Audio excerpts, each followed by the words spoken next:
Well, good morning, everyone. Welcome and Happy New Year. I would say that all public meetings are live streamed and recorded. Any verbal or written information provided may be included in public documents as per the Freedom of Information and Protection of Privacy Act, FOIP 40-1. It is Tuesday, January 10th, 2023, and this is the regular council meeting for Clearwater County. There has been an agenda circulated. I would look for a motion to adopt that agenda. Deputy Reeve Melhoff was first. All those in favor? And that's carried. Also, the minutes of the regular council meeting of the 20th of December 2022 were circulated as well. Would there be any errors or omissions to note? If not, I would look for a motion to adopt. See, Councillor Cermak was first. All those in favor? And that's carried. Thank you very much. Brings us to item 4.1, which is the Nordegg Development Plan. And that's around the design guidelines. And I'd pass the floor across to Mr. Riaz. Thank you, Reeve. Good morning, Council. The Planning and Development Department is proposing to amend the architectural design guidelines for the hamlet of Nordegg Historic Commercial Core. These guidelines were adopted in the year 2000 as part of the Nordegg Development Plan. According to the guidelines, street lighting shall meet specific designs which are influenced by the previous mine buildings and the trestle bridges that exist in the area. Similarly, the guidelines also require a covered or uncovered boardwalk in the commercial area, mainly along Centre Street. Administration recommends that these two requirements be varied in order to adapt to current development trends while keeping installation and maintenance costs lower. Even though this change may impact the vision of Main Street, it's not anticipated to have a major impact in the overall development of the hamlet. Other amenities may be considered in the future to enhance Main Street commercial activities and appearance. Thank you, Reeve. Thank you. So I think there's some background information there. Would Council have any questions of Mr. Riaz or administration? Deputy Reeve Melhoff, please. Thank you, Reeve. Not really a question, just when we did the Nordegg tour, for that whole day, the directors and us, we all headed out there. It was very well laid out to us, some of the benefits of not doing those boardwalks and the significant cost savings that can be found without it actually impacting the general use of the space. And with, it's my understanding that Fortis, these lights are under Fortis's pick the light program, or what, like you can pick which ones they will actually maintain. So it'll be at significantly less cost to our ratepayers. So thank you very much for doing your homework on that and making sure that our taxpayers are gonna still get a beautiful Nordegg at a significantly less cost. Additional questions? Councillor Ratcliffe, please. Thank you, Reeve. I contacted a few residents in Nordegg to get their thoughts. And, you know, well, I have to agree with Councillor Melhoff that the cost savings are certainly worthwhile. There were some concerns about a transition, you know, of not maintaining a standard. Okay, so one being that will Elizabeth Avenue continue to have the old standard, or will that be the new style? Just to try to answer your question, I attached a map to the report showing more or less what the historic routes will be.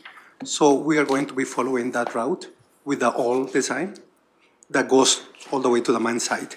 But for the residential areas and the commercial core, we're transitioning to the metal post. So it'll just be the newer residential areas that have these lights? That's correct. Okay. Additional questions? Yeah. If I may? Go ahead, please. Thank you. There's also a concern about that without the boardwalks, the sidewalks are too narrow to you know, have a real visitor experience, to quote the comment. And I guess a suggestion about having Main Street as a shared street, I believe a pedestrian style street. And yeah, I think that covers it. Thank you. Maybe just to add to that, we will be considering amenities, further amenities in the future. Maybe there is a potential to close the street for some festivals or having some, I don't know, vendors, exhibitions, or so there will be other amenities that may be considered in the future. And boardwalks will apply to the whole area, elimination of the requirement for boardwalks? To Main Street, Yeah. yes. Okay, thank you. And Councillor Swanson?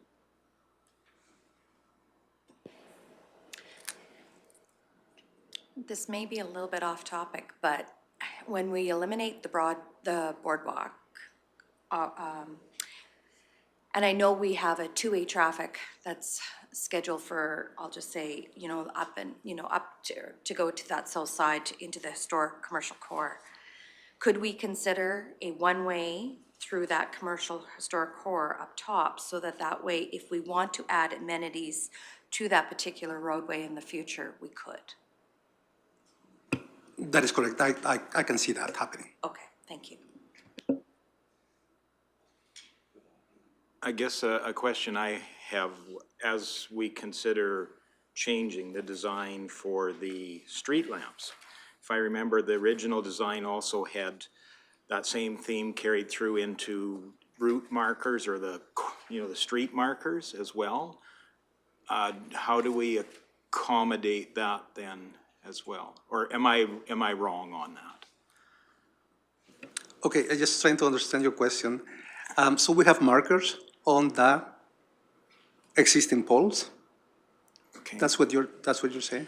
Yeah, well, so like when there's a designation of what street is what, that theme was kind of carried through into that, like that wooden square timbered pole was kind of carried through into the street marker sign as well. It may not have had a lamp attached to it, but it had a square, it had that concrete base idea and a metal or a wooden pole extending out with us something that said Elizabeth Avenue or Miners Street or whatever on it.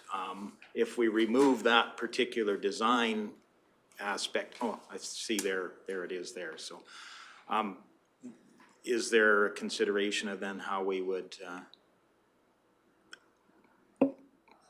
I haven't consulted with Public Works about that, but that's a really good comment. We'll be addressing that in the future. Mr. Emmons? Thank you, Bylaw. At this time, there's, administration has no thought or need to revisit the design of the directional signs for traffic.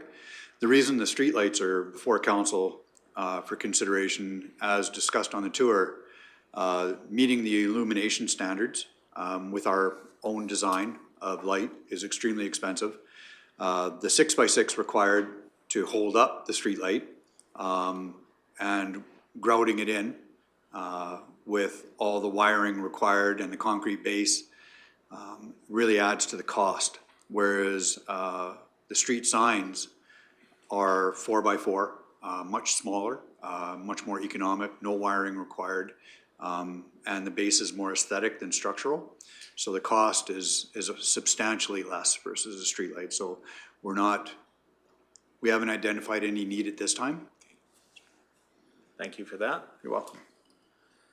Deputy Reeve Milhoff. Thank you, Eve.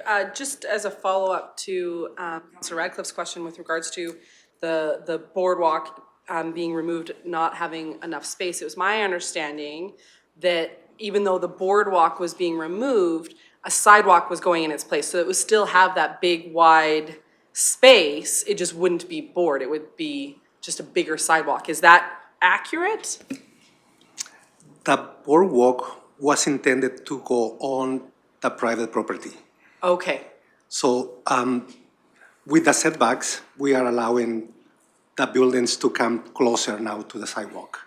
Or to potentially build their Or own potentially build their own patio or or like vendor that. space. Have an amenity there, should like a they little choose to do outdoor so. space if they choose to do so. Okay, with their, when they come forward with development permits, those options will be given. That is correct, as long as they meet that setbacks. Okay, thank you.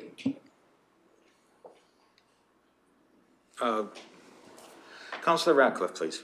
Thank you, Reeve. Thank you, Deputy Reeve Noah, for clarifying that. I had a question from the community a while ago about putting veterans' names on the street lights. Do we have a policy around that? So like a plaque with the name of a war veteran from the area? Mr. Emmons, please. Thank you for the question. Public Works does have policy around naming. Those requests would have to come individually to council for approval. The names on the current streets are historic by Martin Nordegg, all lady driven, Elizabeth, Cherie, and so on. So they do come with a historic support in that with the Nordegg design guidelines. If council wanted to entertain, that would be something that would have to be brought forward for council's consideration because Public Works is governed under policy for that. Yes. Okay, I'm not sure if I was completely clear, but the idea was to have a sign with the name of a war veteran that would just be hanging on or attached to the street light to honor those people. I would suggest that would still be something we would want to bring forward. That's not in the Nordegg design guidelines. That would be a new initiative. The one thing that does fit that Public Works is looking at in conjunction with planning is getting kind of points of interest going and those type of signage to encourage that pedestrian traffic, which feeds into your previous concern, Councillor Ratcliffe. The entire plan is based on facilitating and accommodating pedestrian traffic. Even though the current plan calls for two-way traffic, it is minimal parking outside of the proposed future storefronts, which is why there's designated parking areas, which facilitates pedestrian traffic down the sidewalk and easy road closures for any community events. But turning those historic lots where the old butcher shop sat, you know, even though the boarding house wasn't historic, I think it carries significance. You know, the Bighorn store, Shank's Garage, and having that signage, the decorative handrail that represents the bridge in Nordegg where the first marching band went across, those type of amenities and facilitating that kind of a self-guided look around Nordegg and gleaming the wonderful history of the community. Those signs are in the Nordegg design guidelines, but the other ones would be an ask of council. Okay. Thank you for that very informative answer. You're welcome. And Councillor Graham, please. I am willing to make a motion, excuse me, on this. Sorry. I think this is very logical. I think that the new poster is still very aesthetically appealing for the hamlet of Nordegg. So I'd like to make a motion that council amends the Nordegg Development Plan design guidelines in order to vary the street lighting and boardwalk requirements in the hamlet's historic commercial core. Okay. And further discussion on that motion, Councillor Cermak, please. Yes, I just need to get this clarified in my mind. Page 6 of 9 is the proposed lighting. It is now a round steel straight pole with a base casting from this date going forward. That pole that's in the picture there? That's correct. That's the ones that we will be ordering and placing on Main Street. The one on your right, on my right. Okay, the ones that we have now will stay, but all new lights will be this new. Okay? Except on the route that goes to the mine. Okay, One other question on your boardwalk. The businesses that have the boardwalk now, can they take that out and put cement there in place? Yes, they Because can. that's on their property, right? It is on the property, yeah. So we're not gonna mandate that they have to keep the boardwalk. No, we're not. Perfect. Clear now. Before it was a little muddy and murky. Perfectly clear now. Thank you. I am willing to vote on that. Okay. Any additional questions, comments relating to the motion before us? If not, I will call the question. All those in favor? And that is carried. Thank you very much. Takes us down the agenda to Public Works. Two items there. First one is a snow plowing request from the Caroline Wheels of Time Museum. And I think we are joined from some members from Public Works to outline this item in the very near future. Councillor Cermak, please. With the delegate that we have with code of conduct and stuff, I am on the board of directors of the Caroline Wheels of Time Museum. I don't have a conflict, but I don't want this to be looked at that I am trying to push this, so I will step up for all of this. Thank you. It's too sensitive a situation right now. Okay.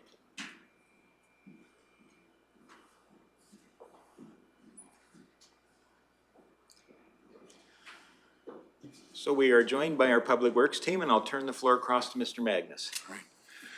Good morning, Reeve Lougheed, Deputy Reeve Malhave, and Council. So the first agenda item that we have before you is again the snow plowing request from Caroline Wheels of Time Museum. And at this time, I'm going to turn it over to our engineering intern, Mr. Sean Wu, and he put this together, and he will guide you through this particular agenda item. And between Mr. Emmons and Sean and myself, we will answer any questions you may have in regards to this particular subject matter. So I'll turn it over to Sean. Go ahead, Thank you. Sean. Good morning, Council. Thank you for the opportunity to present this agenda item. Clearwater County received a written request from Caroline Wheels of Time Museum on December 5th, 2022 to snowplow its parking lot. The request email is attached for your reference.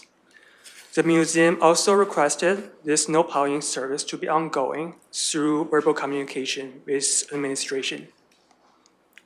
Figure 1 attached provides the aerial and street view photos of the museum. These photos were taken in July 2022 from Google Maps.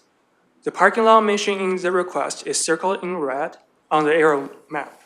As shown, this area is estimated to be approximately 1,576 square meters in size. According to Alberta Forestry, Parks and Tourism, the Crown owns the land and the Village of Caroline holds a lease that covers the museum, the parking area, and the campground from 1990 to February 4th, 2023. Improvements and maintenance are the responsibilities of the leaseholder. Currently, Clearwater County does not have any policies pertaining to snow plowing of museums. However, the snow plowing and grading of gravel roadways policy may be applicable to this case. As attached, under the procedure of winter maintenance, snow plowing, it states that subsection 4, snow plowing on private property is not permitted. Subsection 5, cemeteries, community halls, and churches will receive snow removal upon application and only after the roadways have been opened. In conclusion, administration recommends for council's consideration the following 3 options.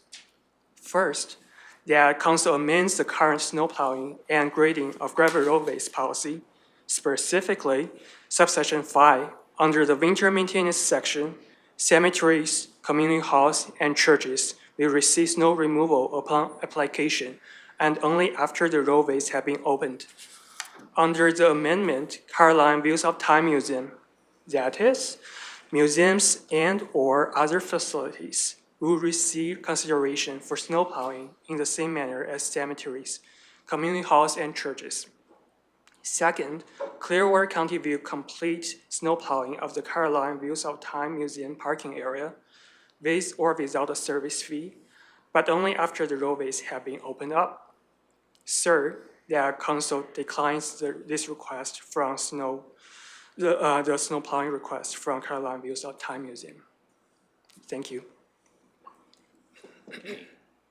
Questions for staff? Councillor Ratcliffe, please. Thank you, Reeve. As the village is the leaseholder, why is this coming to us? Or why are we the best option? Our request was put forward by the Wheels of Time Museum to the Village of Caroline, and that request was denied. Doesn't the village have equipment closer to the site than we do? Yes, they do. Okay, thank you. And Deputy Reeve Milhoff, please.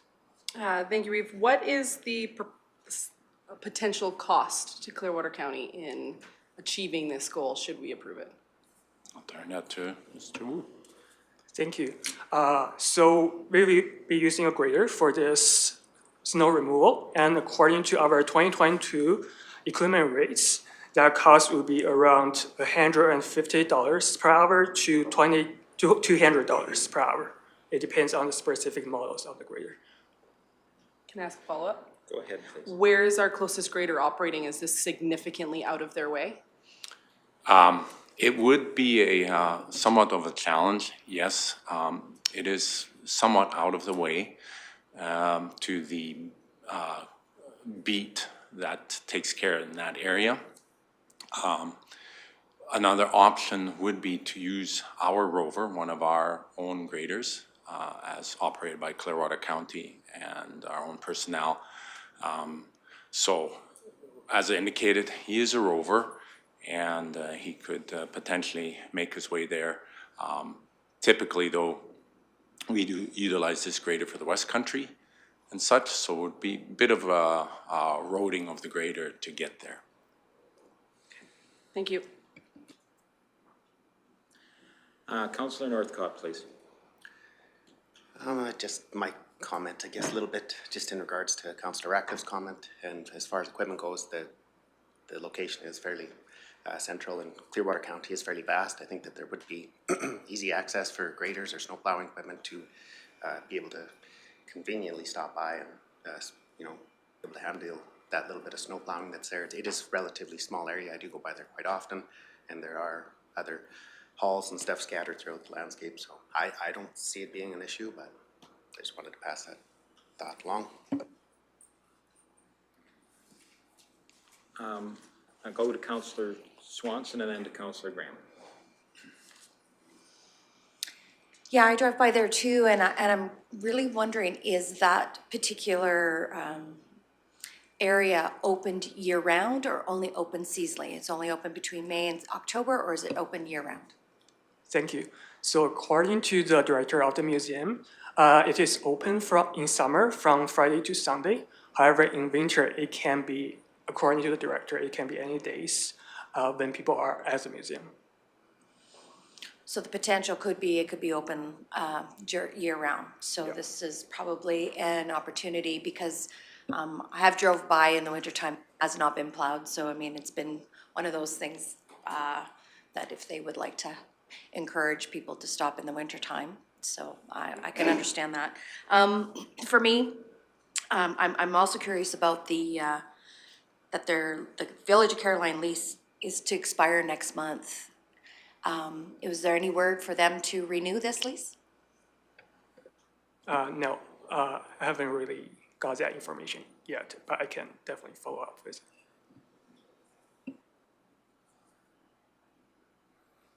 And I'll go to Councillor Graham.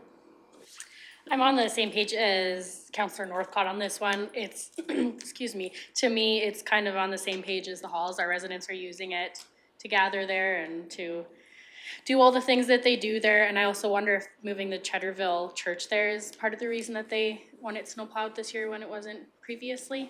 Just speculating, but I would agree that we should do this. I think it's Range Road 6-0 isn't too far away from it, so it's not like they're driving roading a greater 20 miles to get there. So I think I would be supportive of us being in favor of this. And Councillor Ratcliffe and then Deputy Reeve. Thank you. I believe Director Magnus had something to say. Thank Councillor Radcliffe. Just as a comment, and I would like to emphasize to council here that in and of itself, Clearwater County has the equipment and would be able to manage clearing that. I just need to make it clear to council and to our viewers that upon a snowfall event, we take care of the roads first. They are our priority. Make sure it's open for our buses, etc., and so on, and the traveling public. And once those roads are cleared and taken care of in regards to being safe, then as we have been doing with any of our community halls, if a request is put forward, if it coincides with a snowfall event, obviously, you know, their parking area is full, then we would hit the community halls. And this would be the case with the museum as well. Okay, may I? Yes, go ahead, please. Thank you, Reeve. I have never driven a grader, and it's not on my to-do list. So given the time, the distance that we would have to bring equipment to clear this site and the time it would take to clear it, like for each event, what would we expect the cost to be to Clearwater County? Again, we would base it on the Road Builders Association rates, and in this case, Clearwater County's rates that Sean had mentioned. So anywhere from, I believe it was $150 to $200 per hour. And again, time-wise, in terms of getting there, each of our contract operators for each of the beats, anytime a snowfall event occurs, to be fair to the residents within their beat, they typically rotate where they start in terms of clearing the snow. So in this case, Councillor Radcliffe and Council, is that as indicated by Councillor Graham, Range Road 6-0 is relatively close to that, but again, it's dependent upon where that operator for that particular beat began his rotation, right? So regardless, if he started in the south and worked his way north, again, wherever he finishes off, it will require some roading to get to that museum, right? So our time in regards to maintaining that parking area then would be charged the moment he or she got there to clear that snow. So again, anywhere from $150 to $200 per hour would be a cost towards Clearwater County. Okay, so the cost of getting there wouldn't be included in that? It would just be a part of the beat, you know, and again, they typically require some roading in regards to getting to the roads that they need to manage, so it would be just incorporated into just as part of that beat, the closest beat, yeah. Mr. Emmons? Thank you, Bylaw. Perhaps Councillor Ratcliffe, it might clarify the size of our equipment and the size of that parking lot. It shouldn't take more than an hour. Okay. Okay, and Deputy Reeve Melhoff? Thank you, Reeve. What else are we potentially opening ourselves up to in saying yes to this? What are some of the unintended consequences of agreeing to plow land that is not owned by Clearwater County, that is not under lease by Clearwater County? What is some of the unintended consequences of being a good Samaritan? Excellent question, Councillor Malhave. So we took this in consideration and have been taking it into consideration over the last couple of years. So what we've done, we've had legal draft a waiver, And so and for any of our community halls or any facilities for that matter that have put that request forward prior to us going in and clearing the snow from any parking area, that waiver, that community hall and or facility must sign off on a waiver. Thank you. And I guess I would have a question before I go to Councillor Swanson. I've never had the opportunity before to delve into the snow clearing practices in the village. So ultimately, I know we have some partnership opportunities with the village, one of them being the Kurt Browning Center, the community center, the hub there, as well as, I believe, an industrial subdivision that we have some role to play there. What are the snow clearing agreements or practices for those facilities? Do we contribute to that in any way? Not that I'm aware at this time. Having been in this position for the last 10 years, I can't recall us ever utilizing any of our equipment to clear any of their facilities within the village. Yeah. Same thing with the fire station. The village has Yes. reached out and taken care of the snow clearing responsibilities there, and then. Yeah, I would be well aware of it if, in terms of within our department, if we were assisting in any way, shape, or form within the village in regards to that matter. Thank you for that. Councillor Swanson, please. A bit of a piggyback onto your question, and I was going to ask, like in the past, you know, have we cleared this particular parking lot out by request, and how, you know, is it an annual thing, or this is just the first time, or a one-off? I'm just kind of looking for a little bit of history on this particular property. To the best of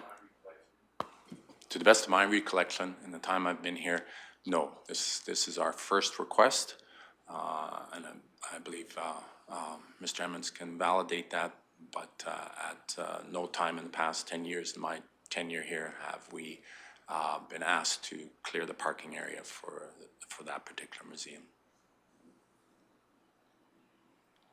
So administration has provided us with a number of possible recommendations here, 3, I believe. One is declining that option as the village had done as well. Second would be snow plowing at different, or I guess 2 options relating to snow plowing. Is any of those options basically, it's just setting up a format for that organization to request snow plowing, or is it going to be automatically done after? Just trying to understand those 2 options. Is there something that allows administration or public works to do the snow plowing if they receive a request, or is this going to be part of the routine snow removal options? Sure. In order to provide protection for Clearwater County associated with liability and such, yes, we currently have that waiver, but what also protects us, of course, is policy. And then the current policy does mention community halls, and what we could recommend here, given the following recommendations, is that we can proceed to bring the museum into the fold, but I would also recommend that this be clearly stated in policy. So we would come back and with a policy that is amended to accurately reflect this, and therefore, again, it would be in policy, but moving forward, we can bring this on, they sign the waiver, and then it's just a matter of, I guess in this case, we would offer that service to the village of Caroline for that particular entity. So again, just a quick summary here. My recommendation would be to amend the policy to reflect it, that museum and or other facilities, and then they would be treated in the same manner as community halls, and they just sign the waiver, and we would move forward in clearing that area on an annual basis, so long as we have that waiver. Okay. I'm not exactly sure I fully understand. I know some of our community hall policies, for instance, for graveling of those lots. We don't automatically just dump a couple loads of gravel on those lots every year. It's kind of based on a request from that association. Is that what we are looking at here, is that we don't automatically clear the snow, but if we get a request from the organization, if they have an event planned, that we would, as time allows with our operations, that we would clear that snow? Just, Mr. Emmons, please. Thank you, Reeve Lahid. And I will do my best to answer your question, but I will defer to the Director of Public Works if he feels I'm a tall off base. I would suggest the difference between this request and community halls. Community halls fall well within policy and are upon request only, because of course Clearwater County doesn't know when there's a planned event. So to go through a snow event and plow out a hall for no intended purpose is a waste of our resources. This facility operates under hours, which to me would just set up a bureaucracy of requiring them always to request. Okay. So I would suggest it should be identified within policy that it would become part of the practice that when our roads are completed, that this parking lot be picked up because the hours of operations are established, would be my thought, would be user-friendly. Okay, thank you. And I'm not sure who's next, but I'll go to Councillor Swanson and then work my way back through. For me, I'm not ready to change policy or amend policy, but I am willing to have our Public Works clear this until, to finish off this winter season, because we are going through an amalgamation process with the Village of Caroline, and I think this will actually play into it as a service level review for that particular area. So for me, I'm willing to allow the opportunity for the Village Museum to be opened for the rest until the rest of this winter season, or I mean, it could still snow in August, I get it, but let's hope not. But to complete this out, so, but I am not in favor of changing policy at this particular point in time. Okay, Councillor Ratcliffe. Do we know how they've cleared this site in the past and why the village has declined? Mr. Emmons was first. Thank you, Reeve. Councillor Ratcliffe, in the past, historically, the village has always offered that service to this area. Why they declined, I can only speculate. I do know their resources, one grader, one hoe. So if that equipment's in a parking lot, it truly isn't in their municipal roads. But that is my speculation. From the request, the individual that put in the request just stated that the village has denied the historic practice, and so they were deferring to us. Okay, thank you. If I can finish? Sure. I guess I'm disappointed that the village isn't doing this, but I think this site has regional benefit. So I like the proposal that Councillor Swanson made. And Deputy Reeve Melhoff, please. Thank you, Reeve. I'm curious, Mr. Emmons, if this would be an appropriate topic for a county village ICC conversation.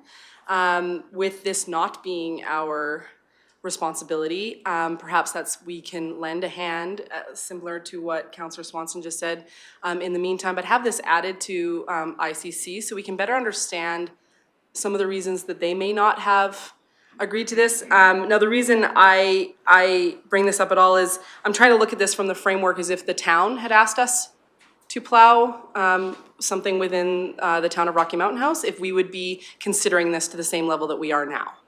I'm trying to look at it from that perspective, because this is a separate municipality's responsibility. I understand their struggles, and I want the museum to be able to thrive. And I agree with Councillor Swanson that doing it for this season, but digging in deeper and looking into and having a conversation at the ICC level, I feel would be appropriate.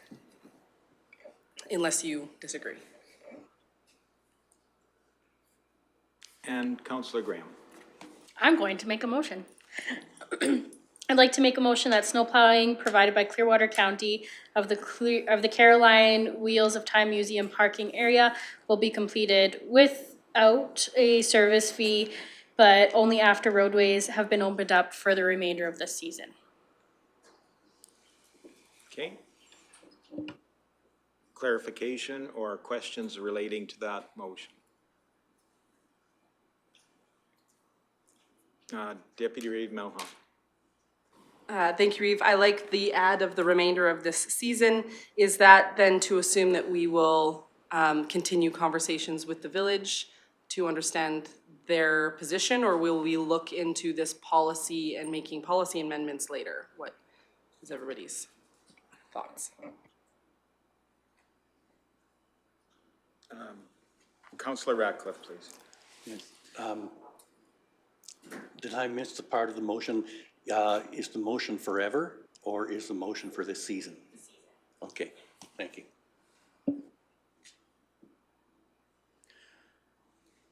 One question I would have, do we fund this museum at any level?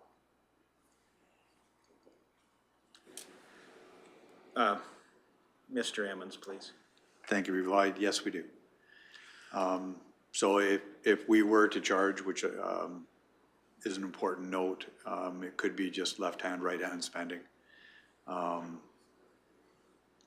And to follow Deputy Reeve Melhoff's question, if I may, I believe the appropriate path would be exactly as stated.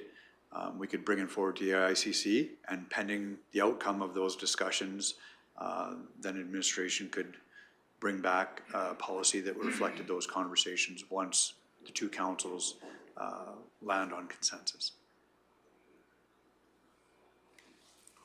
I guess my comment might be that it would be, perhaps if we're already funding this organization, to create an additional allowance in that organization so they can fund snow removal at their direction, as opposed to us going into another municipality and offering a service level that might be difficult to duplicate elsewhere. Just suggesting that as well. So.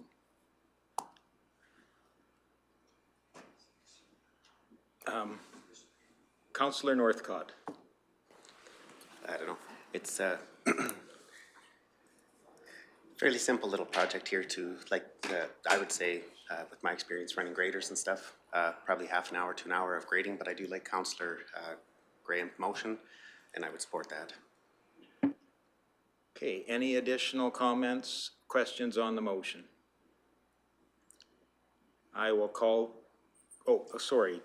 Deputy Reeve Melhoff. Thank you, Reeve. I agree that this is a potential minor add-on to our service level. However, I am concerned about any unintended consequences that come from doing this. That's why I really would like to see us have a conversation with the village and really understand why they have shifted their service levels away from doing this. I absolutely feel for the plight of the museum, wanting to make sure that they are remaining open for the season. And I think it's very good of us to be looking at potentially adding this to the rest of the season. But as I said before, I really want us to have that conversation with the village. Do you need a follow-up motion following this to have that completed? No? Thank you. Okay. Any further comments, questions? If not, I call the motion. All those in favor? And those opposed? That's carried. Thank you for that one. We go down to item 5.2, bylaw 1133/22, and that is relating to water and sewage.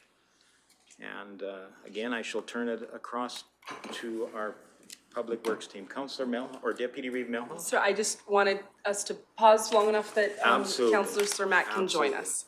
I see a cowboy hat approaching. Oh, I know. perfect.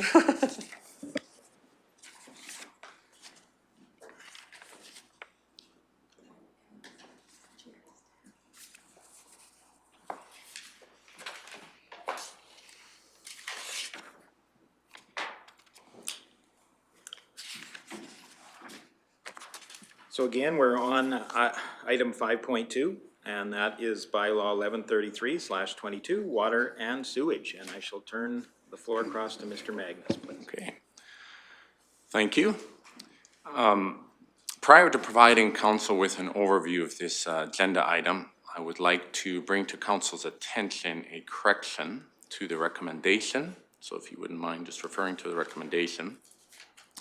Specifically, the last part of the recommendation where it refers to Schedule A, this should have read Schedule D.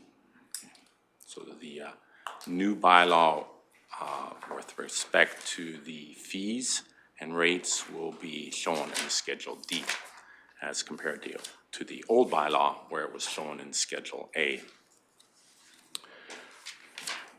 All right, so as per the attached Waterworks and Sewage Utilities Bylaw number 1050-18, Schedule A, wastewater and water rates and charges, this being our current bylaw in place, the rates for the hamlets of Condor, Lesaville, and Nordegg were set until the end of the year 2021. Previously, past council requested administration to provide recommendations to implement a cost recovery fee schedule in regard to the operations, excluding the capital investment, pertaining to the water and wastewater systems in the hamlets of Condor, Lesaville, and Nordegg.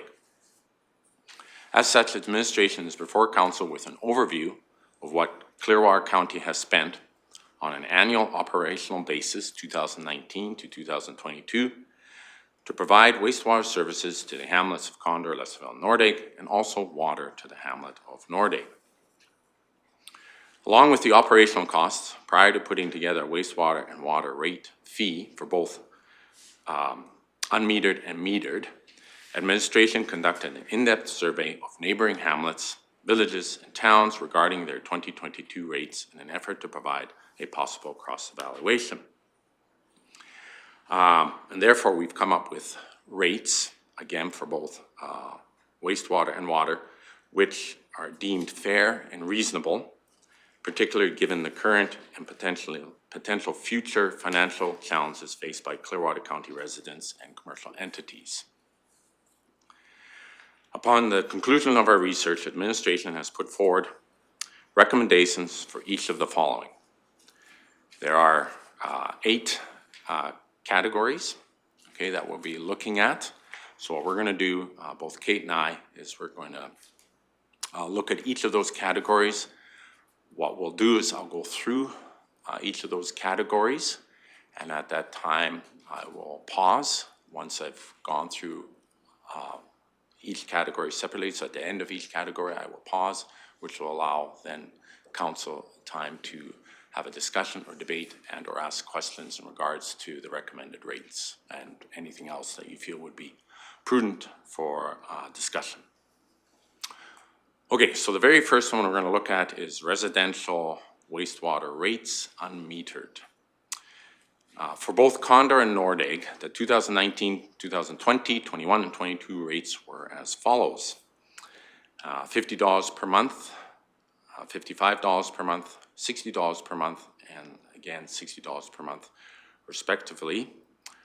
And then for Lesaville, so again, this was for Condor and Nordegg, what I just mentioned, and that's given to you there in the table. You can see that in the table for some of our historical wastewater operational costs and the rates that were applied over the last 4 years.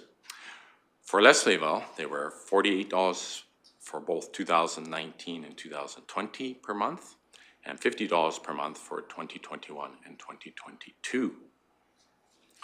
Looking forward to 2023, 2024, and 2025, and the projected operational costs to each of the hamlets, and keeping in mind previous council's direction of implementing a cost recovery fee schedule, administration recommends that both Condor and Nordegg for the 2023 season be charged $65 per month, followed by an approximate 4.6% increase in 2024 to $68 per month, and an approximate 4.4% increase the following year to $71 per month for 2025. And again, that is both for Condor and Nordegg.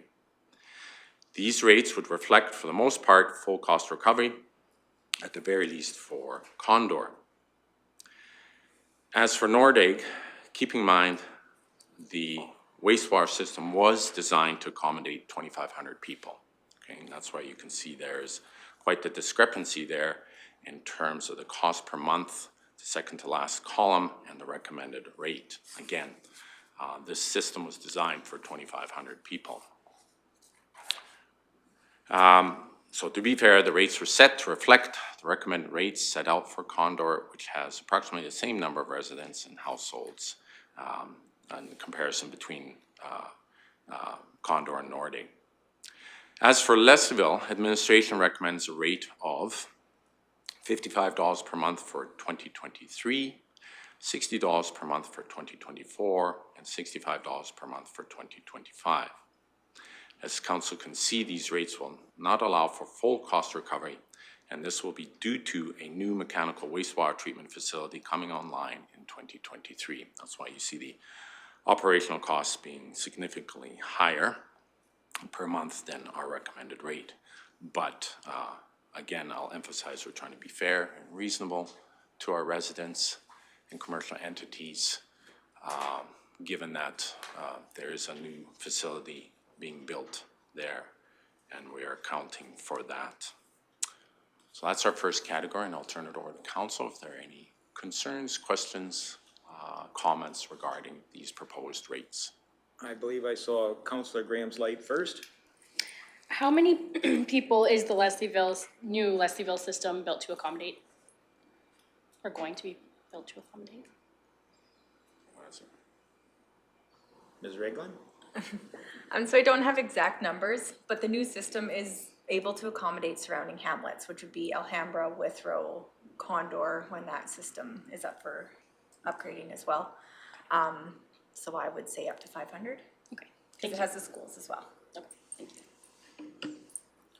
And Deputy Reeve Melhoff. Thank you, Reeve. Why would we not be suggesting the same rates across the board? Would that not be also easier to administer?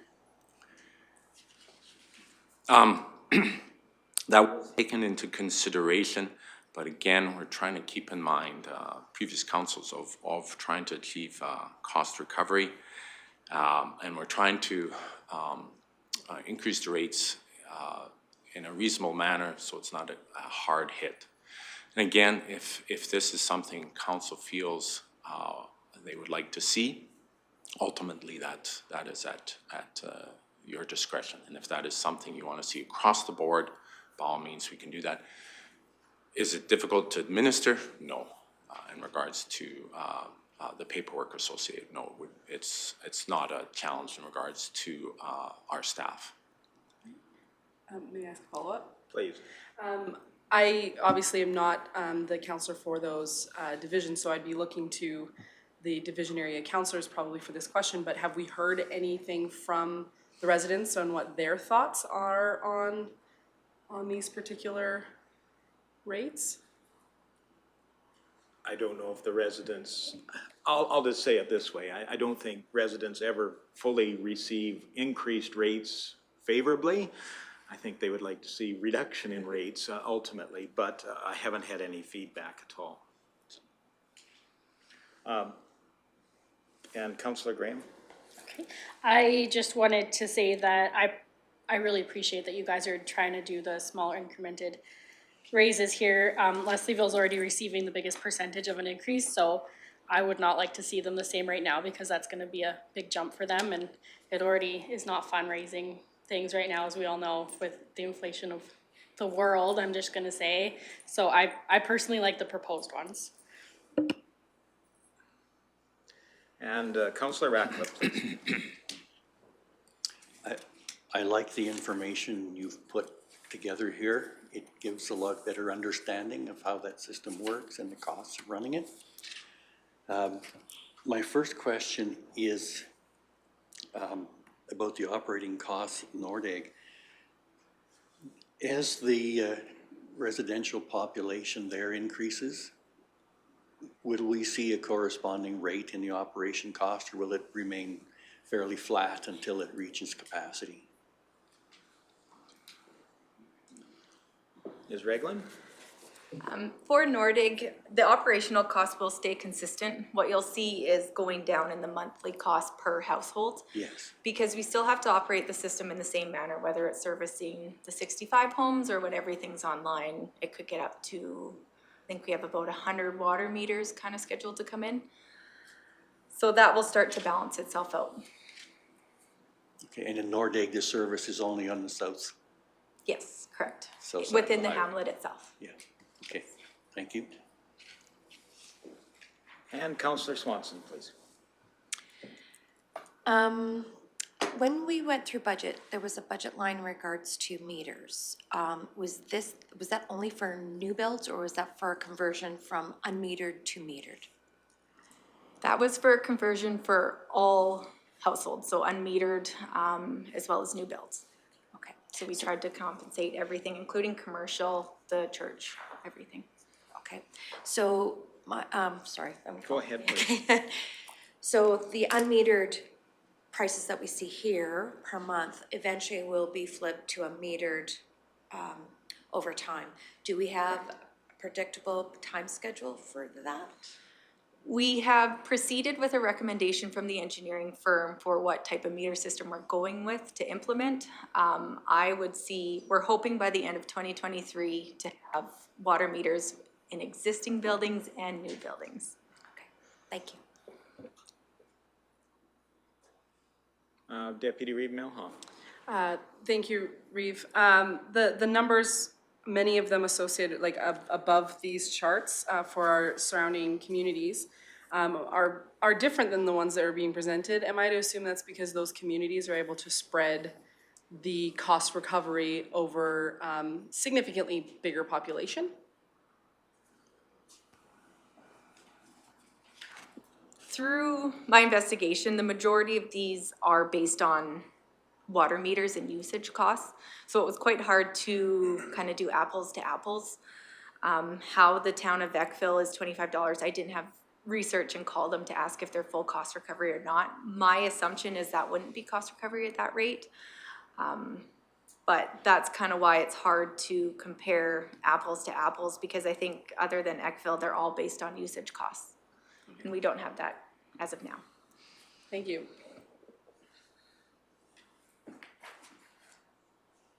Any additional questions? Councillor Cermak.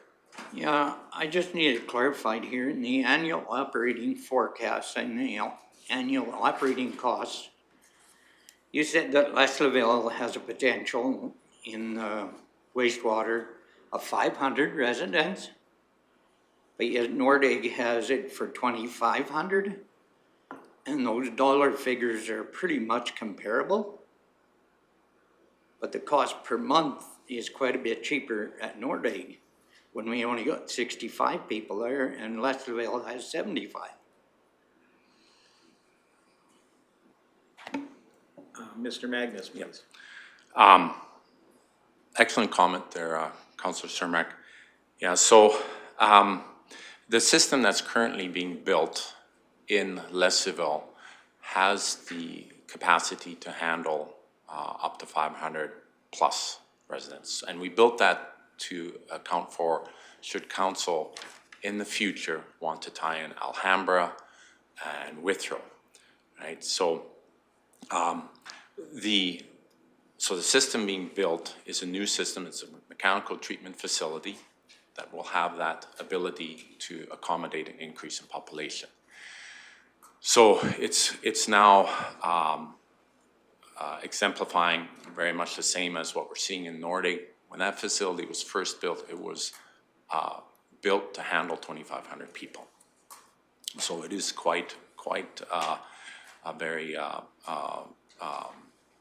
guess, complex system in the sense that we were projecting into the future to accommodate that amount of people, and we're doing the same with the Leslieville one, because previous council has indicated the concerns for Withrow and the potential to bring in Alhambra and, if need be, Condor. Now, Condor just recently had, a couple years ago, was brought up to standards as per Alberta Environment Parks. So we don't foresee any changes there or anything we need to do in terms of tying it into Leslieville for at least 50 years, potentially. But, so now what you're seeing is two comparable facilities that were built to accommodate a larger population. And as such, those costs reflect what it takes to operate that facility now. And that's where these numbers are coming from. Hopefully I've answered that question for you. Sorry, can I add to Kurt? Also, with these numbers for the Leslieville for operating moving forward, this is a new system and it is an innovative system. So we don't have anyone to compare the operating costs to. So this is more based on also an estimate from the engineering firm building this. They could go down, they could go up. So again, that's kind of why you're seeing that increase in cost as well. Okay. Next question. Go ahead, please.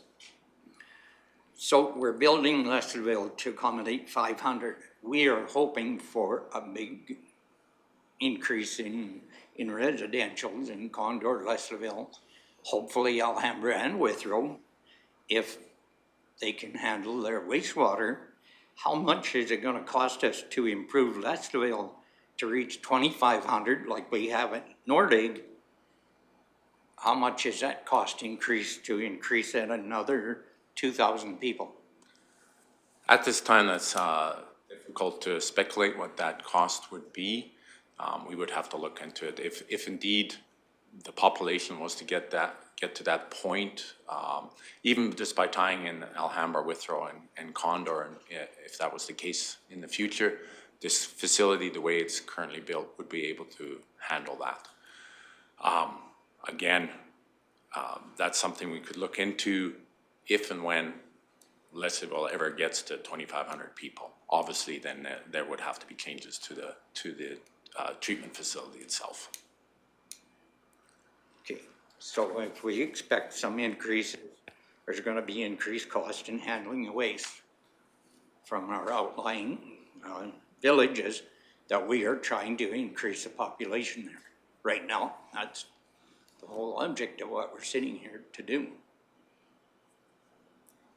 Thanks.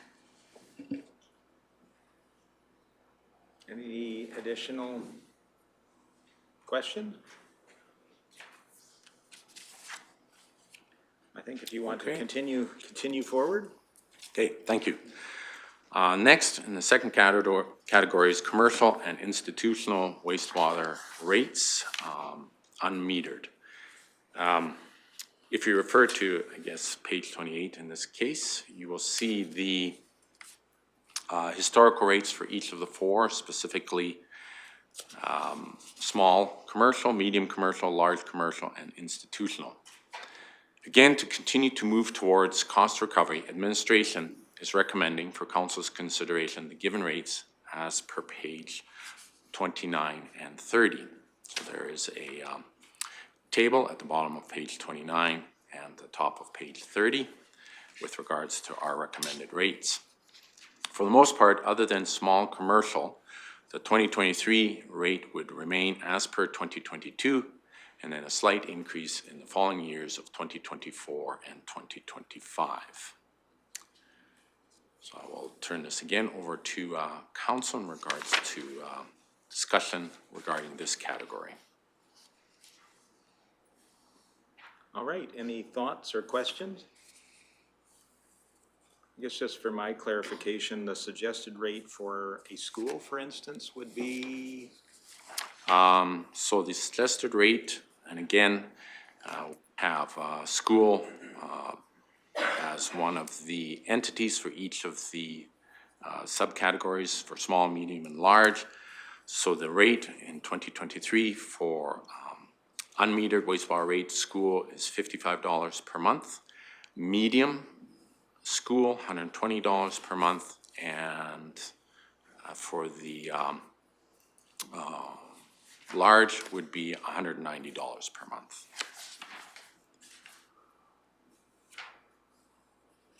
So I heard a $55, sorry, I missed. Yes, that is correct. My apologies, Reeve Lougheed. The school under the subcategory of small commercial, unmetered small commercial for 2023 would be $55 per month. Okay. I would suggest that a school probably should be in the concept of cost recovery. Schools are a fairly major contributor to the volume that's received, and ultimately volume does relate to wear and tear on the system. I would anticipate that a school should at least be comparable to a residence. I would like to be able to communicate that to my ratepayers, that at least a large or a medium or small school would be comparable to a residence at least. But I just kind of don't understand if there's a reason that we're cutting those large facilities, or in as a, if there was a reason to give them a cut rate. Not that I wanted to discourage a school or discourage that we have those facilities within our community. I'm just trying to understand the setting of the rate. So as to the best of our knowledge, the moving forward, both the Lesterville School and the Condor School would be under the category of medium commercial. Okay. So we have no schools that are currently under the category of small commercial. So in this case, they would be charged a rate of $120 per month. Fair. Okay. Councillor Melhoff, please. Thank you, Reeve. I have very similar questions. When I look at household sewage usage, even when I was building my own system, because I'm on a private system, we had to look at the number of people utilizing that system. My family obviously being a family of 6, that's how we determined what size and therefore the cost to my family to build that type of system. Obviously, the number of people utilizing a school is going to be, a school sewer is going to be significantly different than the average 4-person household, or what is it, 3.1, 0.2, whatever, for household numbers, is going to be significantly different. And I understand in commercial, we're able to recover some of that with property taxes, but am I correct in assuming that schools, churches are exempt from that anyway? From us being able to recover it in the form of property taxes to make up that difference? That's correct. Can I ask a follow-up? Please. Should these go on to a metered system and be paying for usage and then make it more equitable in comparison to the 100 and some students that go to that? Will this then better reflect the equitably throughout the community? That's an excellent point. The only hurdle with regards to that is each of the residents and entities in both Lesterville and Condor are on their own water system. The only hamlet where we provide water is Nordegg, therefore they can't go on a metered system. Oh, okay. Thank you.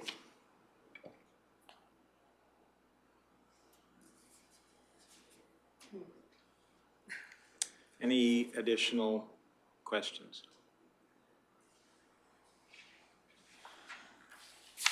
Seeing none, I think there was some recommendations from staff. I guess ultimately I would look to staff actually. Yeah, so we do have share those 6 additional categories to look at. Okay. So we'll just continue to move please forward. go ahead. If there are no further comments in regards to this last category. Okay, the next one is the wastewater rates for residential and commercial metered. As per Council's direction, Clearwater County will be implementing a metered system for tracking water consumption within the hamlet of Nordegg, starting in 2023. As such, and to reflect what is being done predominantly in other municipalities, consumption rate will be based on 80% of water usage. Hence, administration recommends a minimum monthly charge of $20 per month and $21 per month for residential and commercial, respectively, along with a consumption rate of $2 for every cubic meter used. And again, I'll turn this over to Council for any further discussion in regards to this category. Any questions? Seeing none, please continue. Okay, thank you. Next up is the bulk wastewater sanitary dumping fees. So this is commercial, and this is where in our septic receiving station at our lagoon for commercial, so any commercial entities coming in to get rid of their wastewater. For the last 4 years, Clearwater County has been charging $9 per cubic meter. At this time, administration is recommending a rate of $10 per cubic meter for the next 3 years. This is equal to an approximate 11% increase.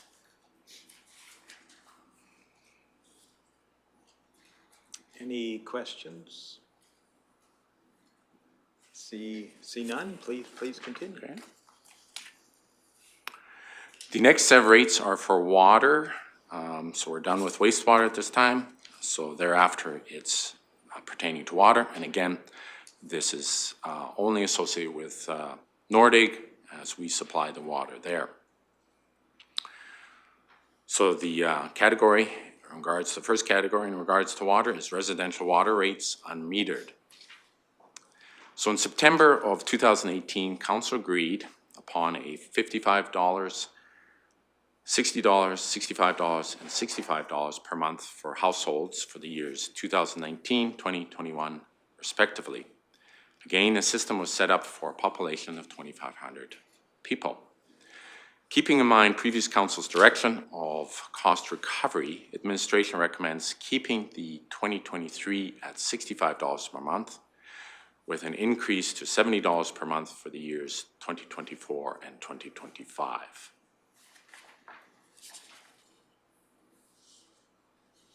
Any questions? I find it interesting. We see the effect as we get more users online, that the balance between cost recovery and the fees we're able to charge becomes, that gap becomes narrower. Please continue. Thank you. The next category is commercial and institutional water rates unmetered. So something I would just like to clarify for council. If you take a look at page 32 and 33, we do have two tables set up.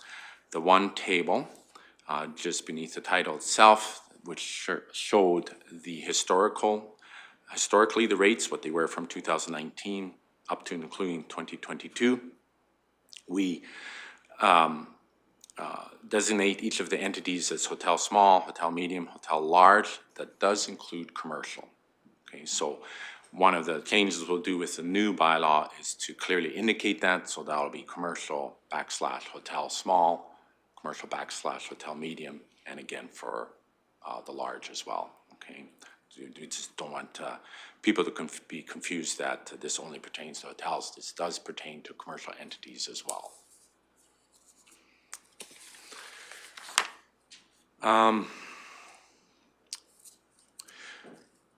As council can see, administration recommends that for each of the designated commercial entities, the rates remains the same for 2023 as it was for 2022.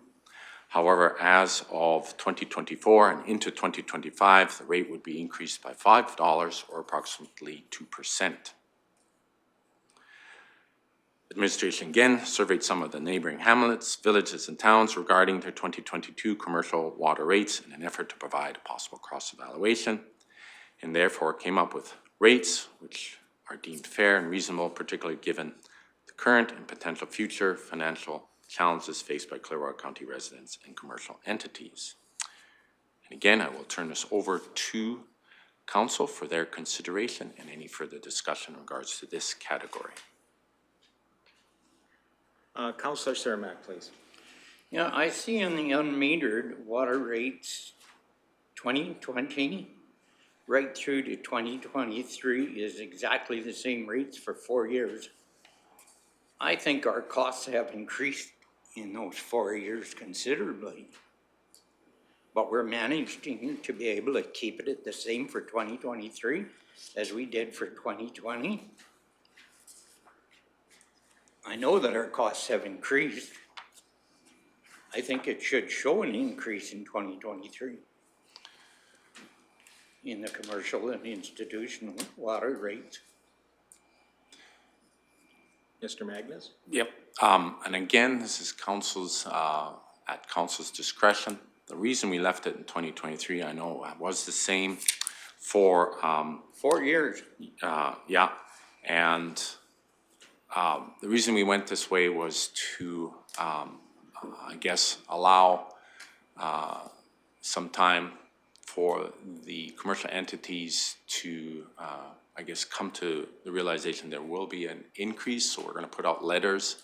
We're going to do this regardless for everyone in our hamlets, both residents and commercial entities, to indicate to them that there will be a rate increase. So we don't, even though we are doing a slight increase for residents, that letter will go out. We were doing this, again, to be fair and reasonable and allow these commercial entities heads up that the rate is coming forward for 2024 and 2025. Now, having said that, again, it is at council's discretion. If you feel that these rates should be adjusted accordingly, by all means, council can provide us with that direction. I think Councillor Swanson was first. I'm fine with keeping it the same because I realize this is specifically for Nordegg. This isn't for any other, this is for the commercial core. We're trying to generate economic development out there with the, hopefully the interest of some lots being sold this year. I think it's maybe proper to just keep it at the 180 for this year, and we see that it's coming forward.